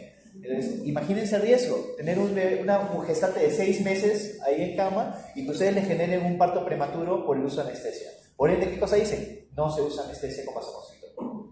Ahora, eso es lo que dice la literatura. Entonces, yo bien obediente, cuando estoy en el CERUX, pedía, quiero anestesia sin vasoconstrictor, porque la venden, ¿verdad? Pero adivinen qué, nunca había, nunca hubo. El año entero que estuve, nunca tuvieron anestesia sin vasoconstrictor disponible. Entonces, o le decía a la señora que vaya a comprar su receta para que compre en la farmacia y traiga, o no le podía atender. Entonces, yo estuve así unos 2-3 meses en el CERUX, porque normalmente cuando yo trabajaba no estaba el otro odontólogo. Creo que les mencioné que yo trabajaba con un odontólogo que era comprado, mayor. Entonces, el odontólogo y yo nos turnábamos. Había una silla dental, pero no tenía sentido que estemos los dos. Él atendía en un horario y yo en otro. Entonces, nunca nos cruzamos al mismo tiempo. Pero un día X apareció cuando yo estaba trabajando. Hola Carlitos, ¿qué tal? ¿Qué tal? Oye, la señora de afuera estaba quejándose de que no les quería extraer su diente. Sí, pues doctor, mira, está con 8 meses de gestación. Tiene una tremenda caries, esa pieza para extracción sí o sí, está con toda la inflamación, es una pulpitis irreversible, le debe darle antibióticos y toda la medicación previa porque no le va a agarrar la anestesia, ¿ya? Entonces le he dejado su paracetamol, le he hecho la limpieza, le he colocado, le he hecho una debilitación con cureta, ¿no? De toda la lesión, le he tratado de limpiar, le he colocado material temporal, un poquito de ionómero de vidrio que tenía ahí, para que aguante hasta que pueda regresar de aquí a un mes. ¿Pero por qué? Dije, no, ¿por qué? Porque no tiene anestesia sin consultorio, la señora no tiene dinero para comprar un cartuchito y yo no me puedo ir ahorita a la farmacia a buscar porque tengo 10 pacientes esperando aquí con la atención. Entonces, lastimosamente no la puedo atender. Pero no entiendo, ¿por qué no le pones con la anestesia que tenemos? Porque va a causar contracciones. Me dijo, bueno, yo también he escuchado eso alguna vez. Pero ya tengo 25 años trabajando aquí y he extraído cientos de piezas dentales de mujeres gestantes y nunca he tenido un problema. Entonces, pero el problema ¿cuál es? Con que pase una sola vez de 1000 personas es suficiente para que sea algo que vamos a tener presente y evitar. Entonces, pero por eso digo, de evidencia empírica, porque se hablaba tanto del COVID, de la ivermectina, si funcionaba o no, la gente decía que sí le funcionó, me salvó la vida, pero la evidencia científica decía que no. Entonces, hasta el día de hoy no tenemos nada claro en esto. Pero si digo esto, ¿por qué? Porque en el cuidado prenatal es importantísimo que la madre también tenga un adecuado seguimiento, porque hay algunos problemas como ¿qué problema desarrolla la mamá durante el embarazo? El cáncer, sí, de la presión, esperemos que no, porque es muy complicado, pero nivel de la boca. 4 y 10. ¿Qué pasó? Vamos. ¿Había clase? Lo que no pedimos es que había clases aquí. Bueno, casi llegamos a 37 de 55. Veamos si hay uno libre, por favor, me ayudan aquí en este piso si es que hay uno libre, por favor. Si no hay, caballero. Ay, pero no pasa 20 minutos, profesor. Después puede darle un 10% de su dieta total. 10%.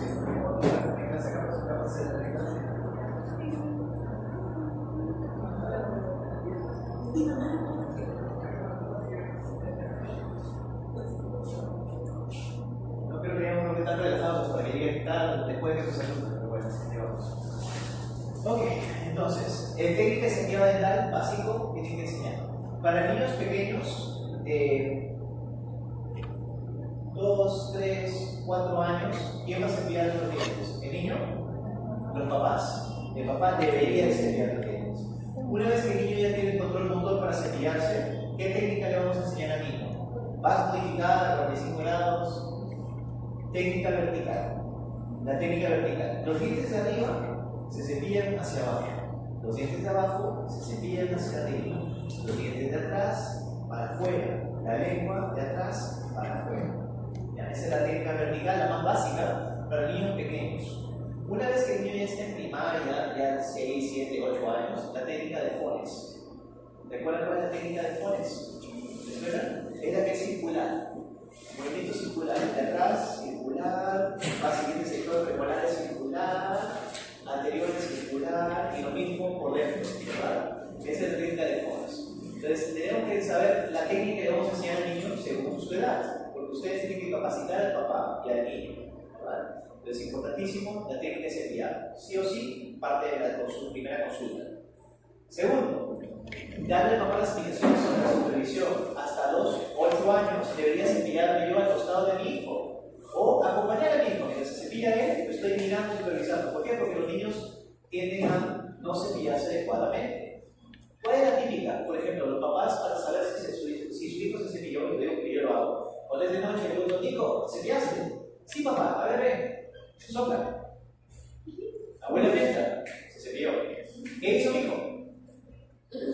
Comió un poquito de pasta, pues sabía que iba a decir. Sabía que iba a decir se cepilló y es tan flojo, súper inteligente, pero es igual de flojo que más que su papá. No le da nada, entonces tiene que ser supervisado. Y él tiene que a los 9 años hacía eso. Ahorita tiene 12, ya creo que lo puedo soltar un poco, pero es importante. A los 8 años tenemos que estar supervisando que el niño se cepille. Porque primero por la técnica que está usando, y segundo por la cantidad de pasta que está usando. Los niños se comen la pasta dental. Peor si es saborizada. Entonces, también por eso el papá tiene que estar presente, porque un niño que come pasta dental puede desarrollar clorosis. Y finalmente, la frecuencia de cepillado, mañana y noche, mínimo 2 veces al día. La indicación real, lo ideal sería que después de cada comida. Pero pregunta, jóvenes, ¿los niños llevan cepillos al colegio? No, la mayoría de niños ni siquiera tienen un espacio donde guardar sus cosas de aseo.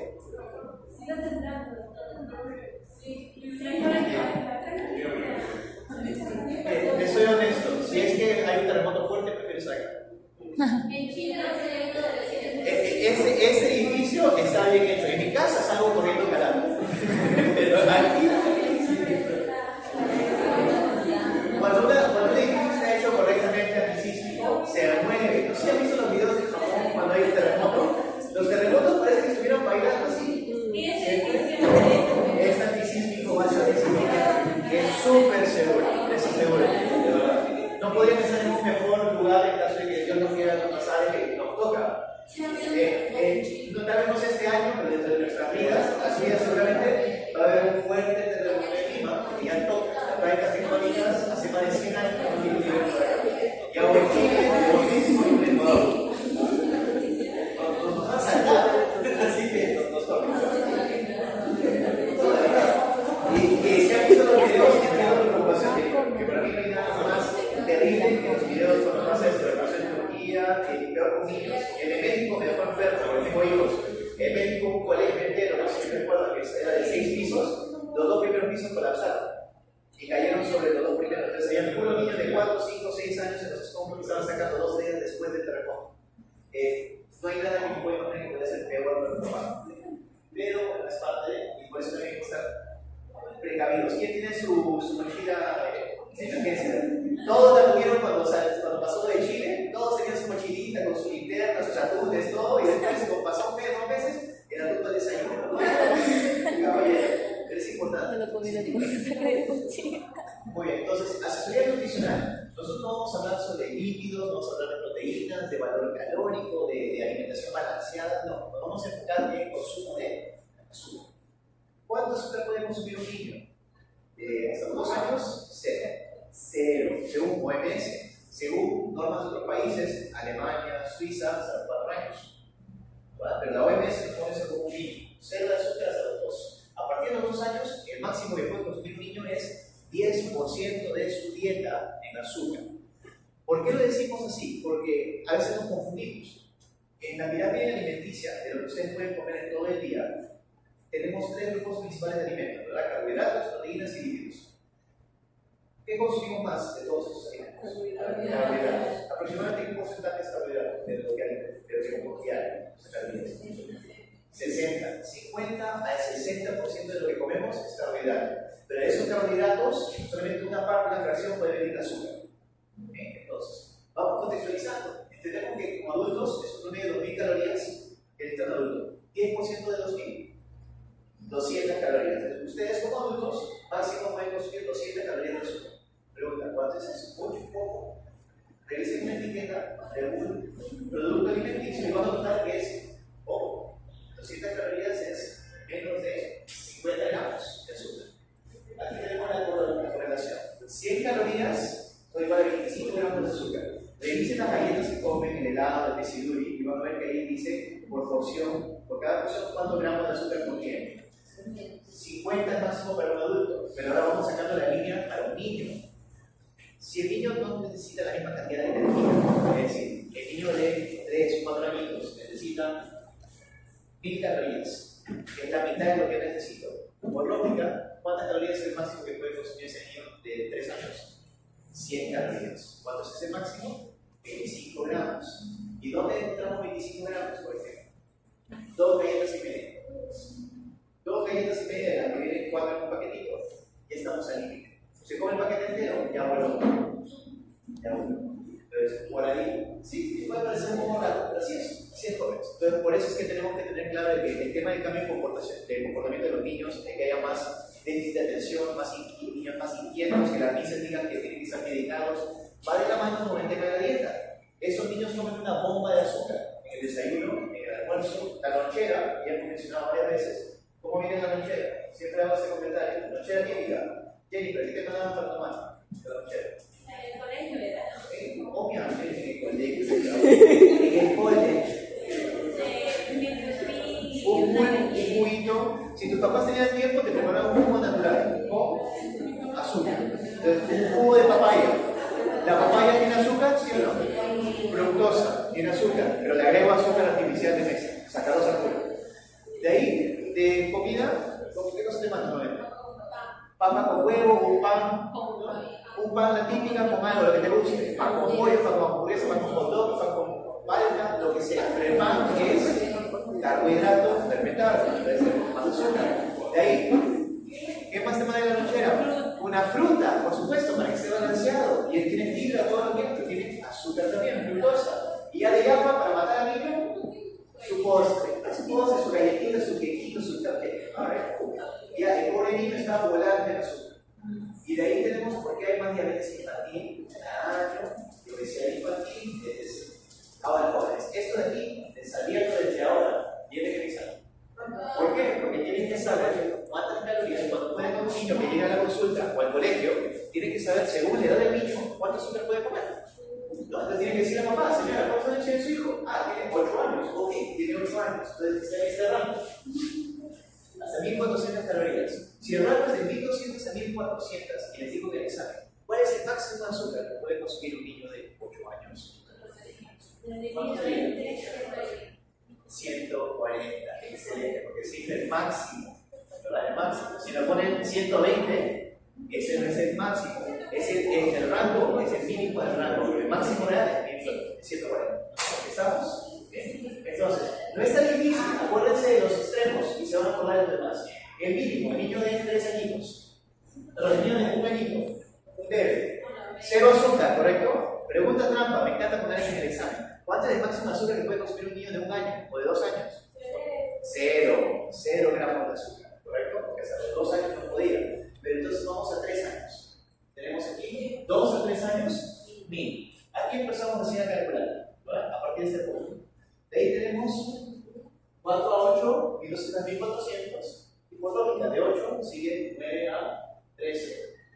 Y a partir de 13 ya consideramos que fue un adulto, que está pasando por etapas de desarrollo, pubertad, etc. Entonces ya el requerimiento energético es similar al de un adulto. Muy bien, de hecho hasta mayor. Hay muchos estudios que dicen que el adolescente requiere más calorías que el adulto, porque está en todo el desarrollo. Muy bien. Estamos jóvenes, esto de aquí se lo tatúan en el año, porque lo tienen que saber sí o sí. Asesoría nutricional, estamos terminando, para tener un par de diapositivas. Selección de cepillo. Cuando el niño va a la primera consulta, tiene que decirle al papá, por favor, señor, compre un cepillo de cerdas suaves. ¿Por qué no las duras? ¿Qué hacen las duras? Abrasión. Causan daño en el tejido blando, recesión gingival, en el tejido duro, abrasión, desgaste. Por ende, no están recomendadas. ¿Ese cepillo debería estar así? No. ¿Con qué frecuencia cambia mi cepillo? ¿Cada mes, cada 3 meses? Se indica cada 3 meses de forma general, pero según el uso. ¿Por qué? Porque si no te cepillas una vez al día, en 3 meses el cepillo está como nuevo. Pero te cepillas 3 veces al día, en 1 mes, 2 meses, el cepillo está desgastado. Entonces, cuando ya se ve así, lo tengo que cambiar. Es según el uso, pero la indicación general es cada 3 meses. Si el niño muerde el cepillo, peor, porque los niños tienen esa costumbre de masticar el trasero. El hilo dental, importante utilizarlo. ¿Cuál es la técnica para el hilo dental? El largo del hilo que ustedes van a tomar, normalmente normalmente, ¿de qué lado debería ser? El codo. ¿Ven? Cuando usted jala el hilo de la punta de los dedos hacia el codo. Lógicamente, si es un niño, su codo va a ser más cortito, es menos largo. Se utilizan los dedos en ambas manos, se tensa y se va colocando y desarrollando conforme vas avanzando. Lo más importante en esta técnica es que ustedes lo hagan con sus niños, ustedes les enseñen cómo se hace en su boca, lo bailan primero, y después lo hacen en ellos. Pero no dejen que los niños lo hagan solos. ¿Por qué? Porque van a terminar lesionando ¿qué cosa va a lesionar? Sus papilas. Las papilas integrales. Los niños terminan sangrando bastante y uno piensa que tienen, los papás piensan que tienen gingivitis y es que están mal utilizando el libertad, es que se lesionen la cera tampoco. Para los niños existen este tipo de flossers. Ahora venden esto para los abuelitos, para los niños, que viene ya el hilo montado en un aparatito que me permite higienizar de forma más cómoda la boca. ¿Eso se ve en Perú? Sí. Para adultos también. Solamente que eso es ideal para niños porque todavía no tienen esa dexteridad manual. Es incómodo usar libertad, así que es para niños y para abuelitos. A mis abuelos, por ejemplo, adultos mayores pacientes, les recomiendo ese tipo de flossers. No hay que darle hay otra presentación. Muy bien. Pasta dental, ya dijimos que tiene que ser mínimo 1000 ppm. La cantidad de pasta dental según el grupo etario. Para niños de 3 años o menos, es decir, bebitos, un granito de arroz en ese sentido, suficiente pasta dental. No voy a hacer una pasta bebé, una pasta kids o especial, la pasta de adulto. Pero la cantidad de pasta va a ser mucho menos que para un adulto con un granito de arroz. De 4 años en adelante, tengo la misma cantidad de pasta dental de por vida, como si fuese una albergina. Tal cual. ¿Por qué no tenemos que colocar tanta pasta dental? ¿Por qué lo vemos en todas las cajas de los Polinos, Colgate, Crest, en toda la publicidad vemos un smoothie mismo Nike? ¿Por qué pondrán así las marcas? Por un tema de consumo. Marketing nos funciona muy bien como empresa y se acabe tu pasta rapidísimo. Debería durar un mes, dura 2 semanas. ¿Verdad? Esa es la idea. No necesitas tanto. Una cantidad mínima más que suficiente para el propósito. Esta tabla nos está demostrando la fluorosis. Tiene un umbral. Si tengo que consumir tanto flúor para generar fluorosis, ¿qué tan fácil es? Los papás muchos más se asustan y se preocupan mucho de usar la pasta de adulto porque dicen no quiero que le dé fluorosis a mí. Pero tienes que consumir una cantidad exagerada de pasta. Veamos a qué nos referimos. Esta pasta que estamos usando de referencia es una pasta que es mínimo 1000 ppm. No es una pasta de niños. Esta es la edad relativa del niño. Y esta es el peso de la pasta, la cantidad de pasta en gramos. ¿Bien? Entonces, para que un niño desarrolle fluorosis al año, tiene que consumir 2.8 gramos de pasta. Eso quiere decir 3 prácticamente de la cabeza siempre llena de pasta dental. Un niño de 1 año. Todos los días, no es una sola vez, todos los días se cepilla y come esa cantidad de pasta dental. Por lógica, un niño de 1 año nunca se va a cepillar solo, ¿correcto? Pero ya. Tenemos un niño de 6 años, y papá a los 6 años quiero que sea más independiente, entonces que se cepille solo. Muy bien, 6 años. 5,2. Debe consumir más de 5 gramos de pasta dental de niño para desarrollar fluorosis. Ingiriendo esa cantidad por tiempo prolongado, ¿correcto? ¿Sería normal eso? El papá se debería dar cuenta cuando ve que el tubo de pasta dental está en 5 días, 7 días vacío. Entonces, ese tipo de cosas solamente pasan por una falta de supervisión. No debería de darse un caso de fluorosis cuando los papás están involucrados o no están informados de eso. Porque si no está ahí con el papá médico, a menos que cheque el tubo de pasta dental, se van a dar cuenta de una forma u otra que algo está raro en lo que se consume. Y aquí tenemos una lista de todas las pastas dentales que se comercializan en Perú y en países alrededor de nosotros geográficamente, que son diseñadas para niños, para bebés. Las que son baby, todas las que dicen bebé, que van a comprar en todo cualquier farmacia o tienda, tienen 0 flúor. Todas las que son de bebé. Porque se entiende que las de bebé no necesariamente tienen pieza dental, esto tenía la lógica de comparación. Las que tienen bajo, vean que son muchas de las que son para niños, que se comercializan por los ages, estas todas se venden en todas las tiendas como pastas para niños y tienen menos de 1000 ppm, 600, 850, pero dijimos que tienen que tener mínimo 1000 ppm o más. Por ende, jóvenes, necesitamos sí o sí utilizar pastas de adulto para evitar esos problemas. A no ser que ustedes se van a tomar la molestia de ir a buscar una de estas, que son las que sí cumplen con esto de 1000 ppm. Pero bien fácil. Den la vuelta al producto y vean que los ingredientes de composición, lo primero que le va a salir a la pasta dental es el número de ppm. Es lo primero que dice. Muy bien. Aprovechemos la tecnología. Hay la motivación para que los niños se cepillen los dientes. Desde calendarios que me llega una alerta que me dice te has cepillado, así como mi Duolingo de mi hijo le dice, oye, no has hecho tu clase el día de hoy, conéctate, vas a perder tu racha. Te conecta, hay un aplicativo de diferentes marcas comerciales que te dicen, oye, no te has cepillado hoy, vas a perder tu racha. Y los niños lo tienen con una motivación, de verdad que funciona. Juegos como ese de realidad aumentada que usan la cámara del celular, el niño se está cepillando los dientes y se aparece un bichito por acá y lo manda con ese cepillo. Y todo eso funciona para motivar a los niños. Si existen esas herramientas, ¿por qué no utilizarlas? Yo creo que sería muy útil y me parece una excelente opción en lo de realidad aumentada en particular, a mí me encanta. Muy bien, pérdida de dientes, el último tema y terminamos. Pérdida de dientes temprana. ¿Por qué es malo extraer una pieza de silo? Los papás muchas veces no quieren hacer ningún tratamiento para salvar la pieza de silo, porque dicen, no, pero ¿para qué? Le podemos hacer una corona, señora, le podemos hacer una pulpectomía para mantener el diente y le podemos hacer una corona metálica. No, se va a ver feo, porque de acetato se va a quedar bien bonito. No, pero muy caro. Mejor extraer. Jale acetato. Ok, ¿por qué no? ¿Qué cosa le voy a decir al papá para decirle no? No podemos hacer eso. Si quieren que le hagan eso, no hay problema, pero como todo dolor, porque es una iatrogenia, hacer eso. El antagonista se va a destruir.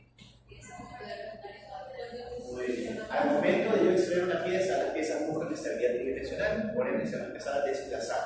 Se empiezan a desplazar y cuando vienen permanente ya no tienen espacio para poner. Primer motivo. Dientes apiñados, su hijo va a llegar a ortodoncia. ¿Okay? Muy bien. Hay que buscar la motivación por donde se pueda ver. ¿Qué más? ¿Por qué más es malo que haya una extracción temprana de los dientes? El principal es el que mencionaron. ¿Pero hay otros motivos? ¿Es una experiencia bonita para el niño de extracción dental?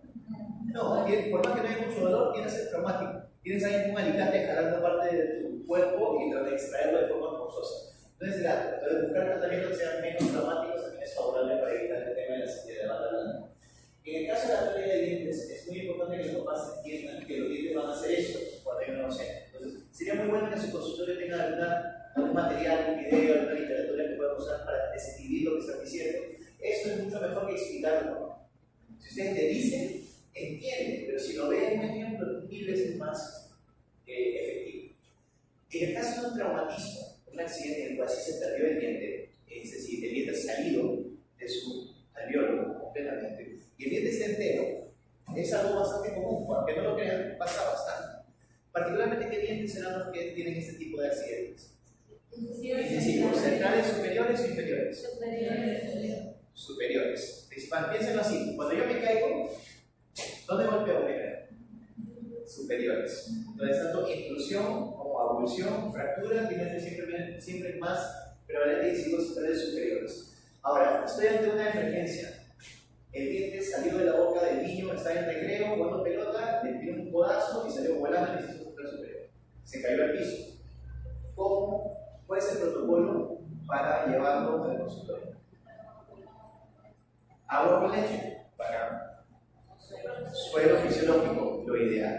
Pero la mayoría de personas no tienen suelo fisiológico en casa, tienen colegio. Entonces, agua podría ser, sí, podría ser agua. Pero lo que se decía antes era que lo coloque en su boca. ¿Sí? Lo más seguro es que agarres el diente y lo coloque en tu boca. Primer problema, ¿qué es lo que puede pasar con ese diente? Primero, está contaminado. Okay. Vamos por partes. Ese diente que se ha caído al piso, ¿lo puedo limpiar? ¿Lo puedo desinfectar? ¿Qué pasaría si yo agarro una Scotch Brite o agarro un poquito de detergente y limpio el diente, la superficie de la raíz? Le quité las células vivas que todavía quedaban ahí, la membrana de Naskin. Todo esto que está ahí que me va a ayudar a dar una posibilidad de que ese diente se vuelva a integrar, de vuelva a implantarlo. ¿Por qué? Porque el tratamiento en este caso de la evolución dental, cuando la pieza está entera, o sea, fracturado, es volverlo al alveolo y fertilizar. Muy bien, entonces, ¿cuál es el protocolo aquí? El diente se cayó y como bien dice que está contaminado, porque por más que era un piso como esto, hay tierra, hay lo que fuese que hay, ¿no? En el pasto igual hay detritus. ¿Cómo van a limpiar esto? Abren el caño y van a enjuagar. Nada más, enjuagan con agua, no tocan la raíz, no manipulan la raíz, sostienen la corona. Y lo colocan en un recipiente para trasladarlo hacia el colon. En la boca del niño, nunca. ¿Por qué? Porque la boca del niño, primero, está contaminada. La boca está contaminada por bacterias que no están en la raíz, están sobre la raíz. Y segundo, se lo puede pasar, es un niño. Es muy fácil que se lo traiga. Y adiós diente, adiós reimplantación, buscamos al final cómo que un mantenedor de espacio hasta que salga el permanente. Entonces, lo colocamos por el siguiente con leche. Si no hay leche, suero fisiológico es lo mejor, pero hay algo en el medio, los dos. Que sería mejor que la leche, pero menos que el suero fisiológico. ¿Qué toman agua con sal? Excelente, pero no van a medir al ojo cuánta sal, le ponen demasiada sal y deshidrata la piel. Debe tener las cosas turbias. Entonces, ¿qué cosas pueden utilizar que tienen ya sales naturales? Podrías, porque nunca me habían dicho eso, pero sí, podrías escupir en un vaso y usar la saliva para el transporte, sí, sería genial, va a demorar la vida, creo, para que llenes el vasito suficiente para hacer un poquito, pero bueno, en el camino vas escupiendo, ya, puede ser. ¿Qué más? ¿Qué cosas compramos en una bodega o un kiosco que tiene agua pero con electrolitos? Sal. El leche por el Gatorade. Las bebidas hidratantes. Las bebidas rehidratantes tienen electrolitos. ¿Por qué nos hidratan más rápido? Porque tienen electrolitos, a veces más a nivel interno, se absorbe más rápido el agua. Igualito, para resolver el siguiente, primero leche, cualquier leche que tenga, de helado, leche, no productos lácteos, leche. De ahí, bebidas rehidratantes y finalmente suelo fisiológico. Ese es el aquí.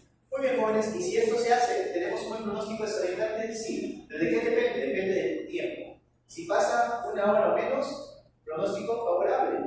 2 horas, favorable. 3 horas o más, empieza a bajar. Conforme más tiempo pasa, peor es el pronóstico de que se vuelva a reimplantar. Y en algunos casos, lo ideal es que el diente se regenere, es decir, se reimplante, pero no haga quilosis, es decir, el ligamento periodontal se reconstituye. Puede pasar, pero en muchos casos el diente se anquilosa, se fija hueso. Y eso va a depender mucho de cómo he manipulado el diente y también de qué tipo de ferilización he utilizado.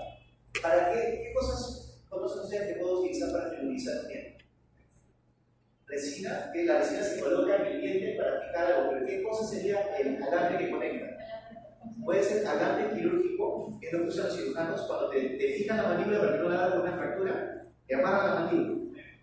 Tienes brackets y te amarran la mandíbula para que no la abras. Pero, ¿qué pasa con el alambre? El alambre te da cierta movilidad o será rígido. Es rígido. ¿El diente tiene movilidad, sí o no? Sí. ¿Qué pasa? Cuando usamos alambre quirúrgico, el diente se queda en su lugar, pero tiende a anquilosarse, ¿sí? A unirse al hueso. Por eso entonces busco algo que sea un poquito más flexible, que dé un poquito de movilidad. Por ejemplo, el nylon. El nylon, el material nylon, la cuerda de nylon, o la cuerda de pescar, la que usa de línea de pescar, con resina. Se utiliza, se coloca resina y se fija en los dientes continuos y se ajusta, se coloca resina y se coloca. Y el diente está fertilizado, está fijo, pero tiene cierta movilidad fisiológica, favorece que se pueda regenerar correctamente. Y a lo último, y terminamos con esto, es la especialidad en la odontología que tampoco se termina aquí, que es Sports Dentistry, odontología de deporte. ¿Algunos de ustedes escuchado esa especialidad? Bacán, es muy chévere, pero en realidad está en pañales. ¿Por qué? Porque aquí no se acostumbra mucho. Esto que ven aquí es una férula de protección que se utiliza, por ejemplo, en deportes de contacto. Uno piensa en box, MMA, Muay Thai, ¿verdad? El problema es que no tenemos pensado solamente para deportes de contacto violentos, ¿no? Pero cualquier deporte de contacto requiere este tipo de adiestramientos. El fútbol, deporte de contacto. ¿Todos los niños que practican fútbol deberían tener su protector bucal? Sí. ¿Voley, deporte de contacto? Sí. Claro que sí. No piensen que no, pero el que juega al voley sabe que acá te dan de cabezazo de catanizo, codazo, es muy fácil golpearse. Entonces, todo deporte de contacto debería de pasar por uno de esos aparatos. Entonces, por eso el episodio solamente es para evitar no solamente esas abulsiones. Se recomienda que los niños que practican cualquier deporte tengan esos aparatos. Y cualquier otro en general puede confeccionarlo. La mayoría de estos vienen ya como una férula ya prehecha de silicona que calientas, que hace que el paciente muerda, y simplemente ustedes se encargan de registrar que la mordida esté en el lugar correcto y bien centrado. Ya está, tiene su férula. Súper simple, súper práctico, y es un pequeño nicho que tal vez no está muy explotado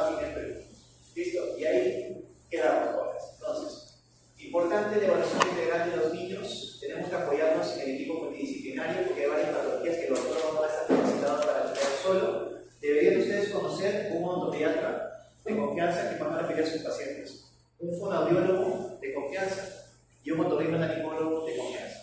Son diferentes especialidades a las que les van a terminar derivando muchos pacientes. Por ejemplo, pacientes que tienen problemas de deglución atípica, pasan los alimentos y la lengua sale de su lugar correcto y no deja y mueve los dientes. Tenemos mordida abierta y el niño no tiene hálito. Deglución atípica, fonoaudiólogo, le va a ayudar muchísimo. El niño tiene problemas con el habla, hay ciertos fonemas que no puede pronunciar, fonoaudiólogo. Entonces, el odontólogo lo puede diagnosticar, pero tenemos que derivarlo con alguien que le va a hacer el tratamiento y el seguimiento correspondiente. Las enfermedades bucales tienen una repercusión fuerte en el oído. ¿Por qué? Hay una comunicación. ¿Cómo se llama esa comunicación? La trompa de Eustaquio. ¿Quién me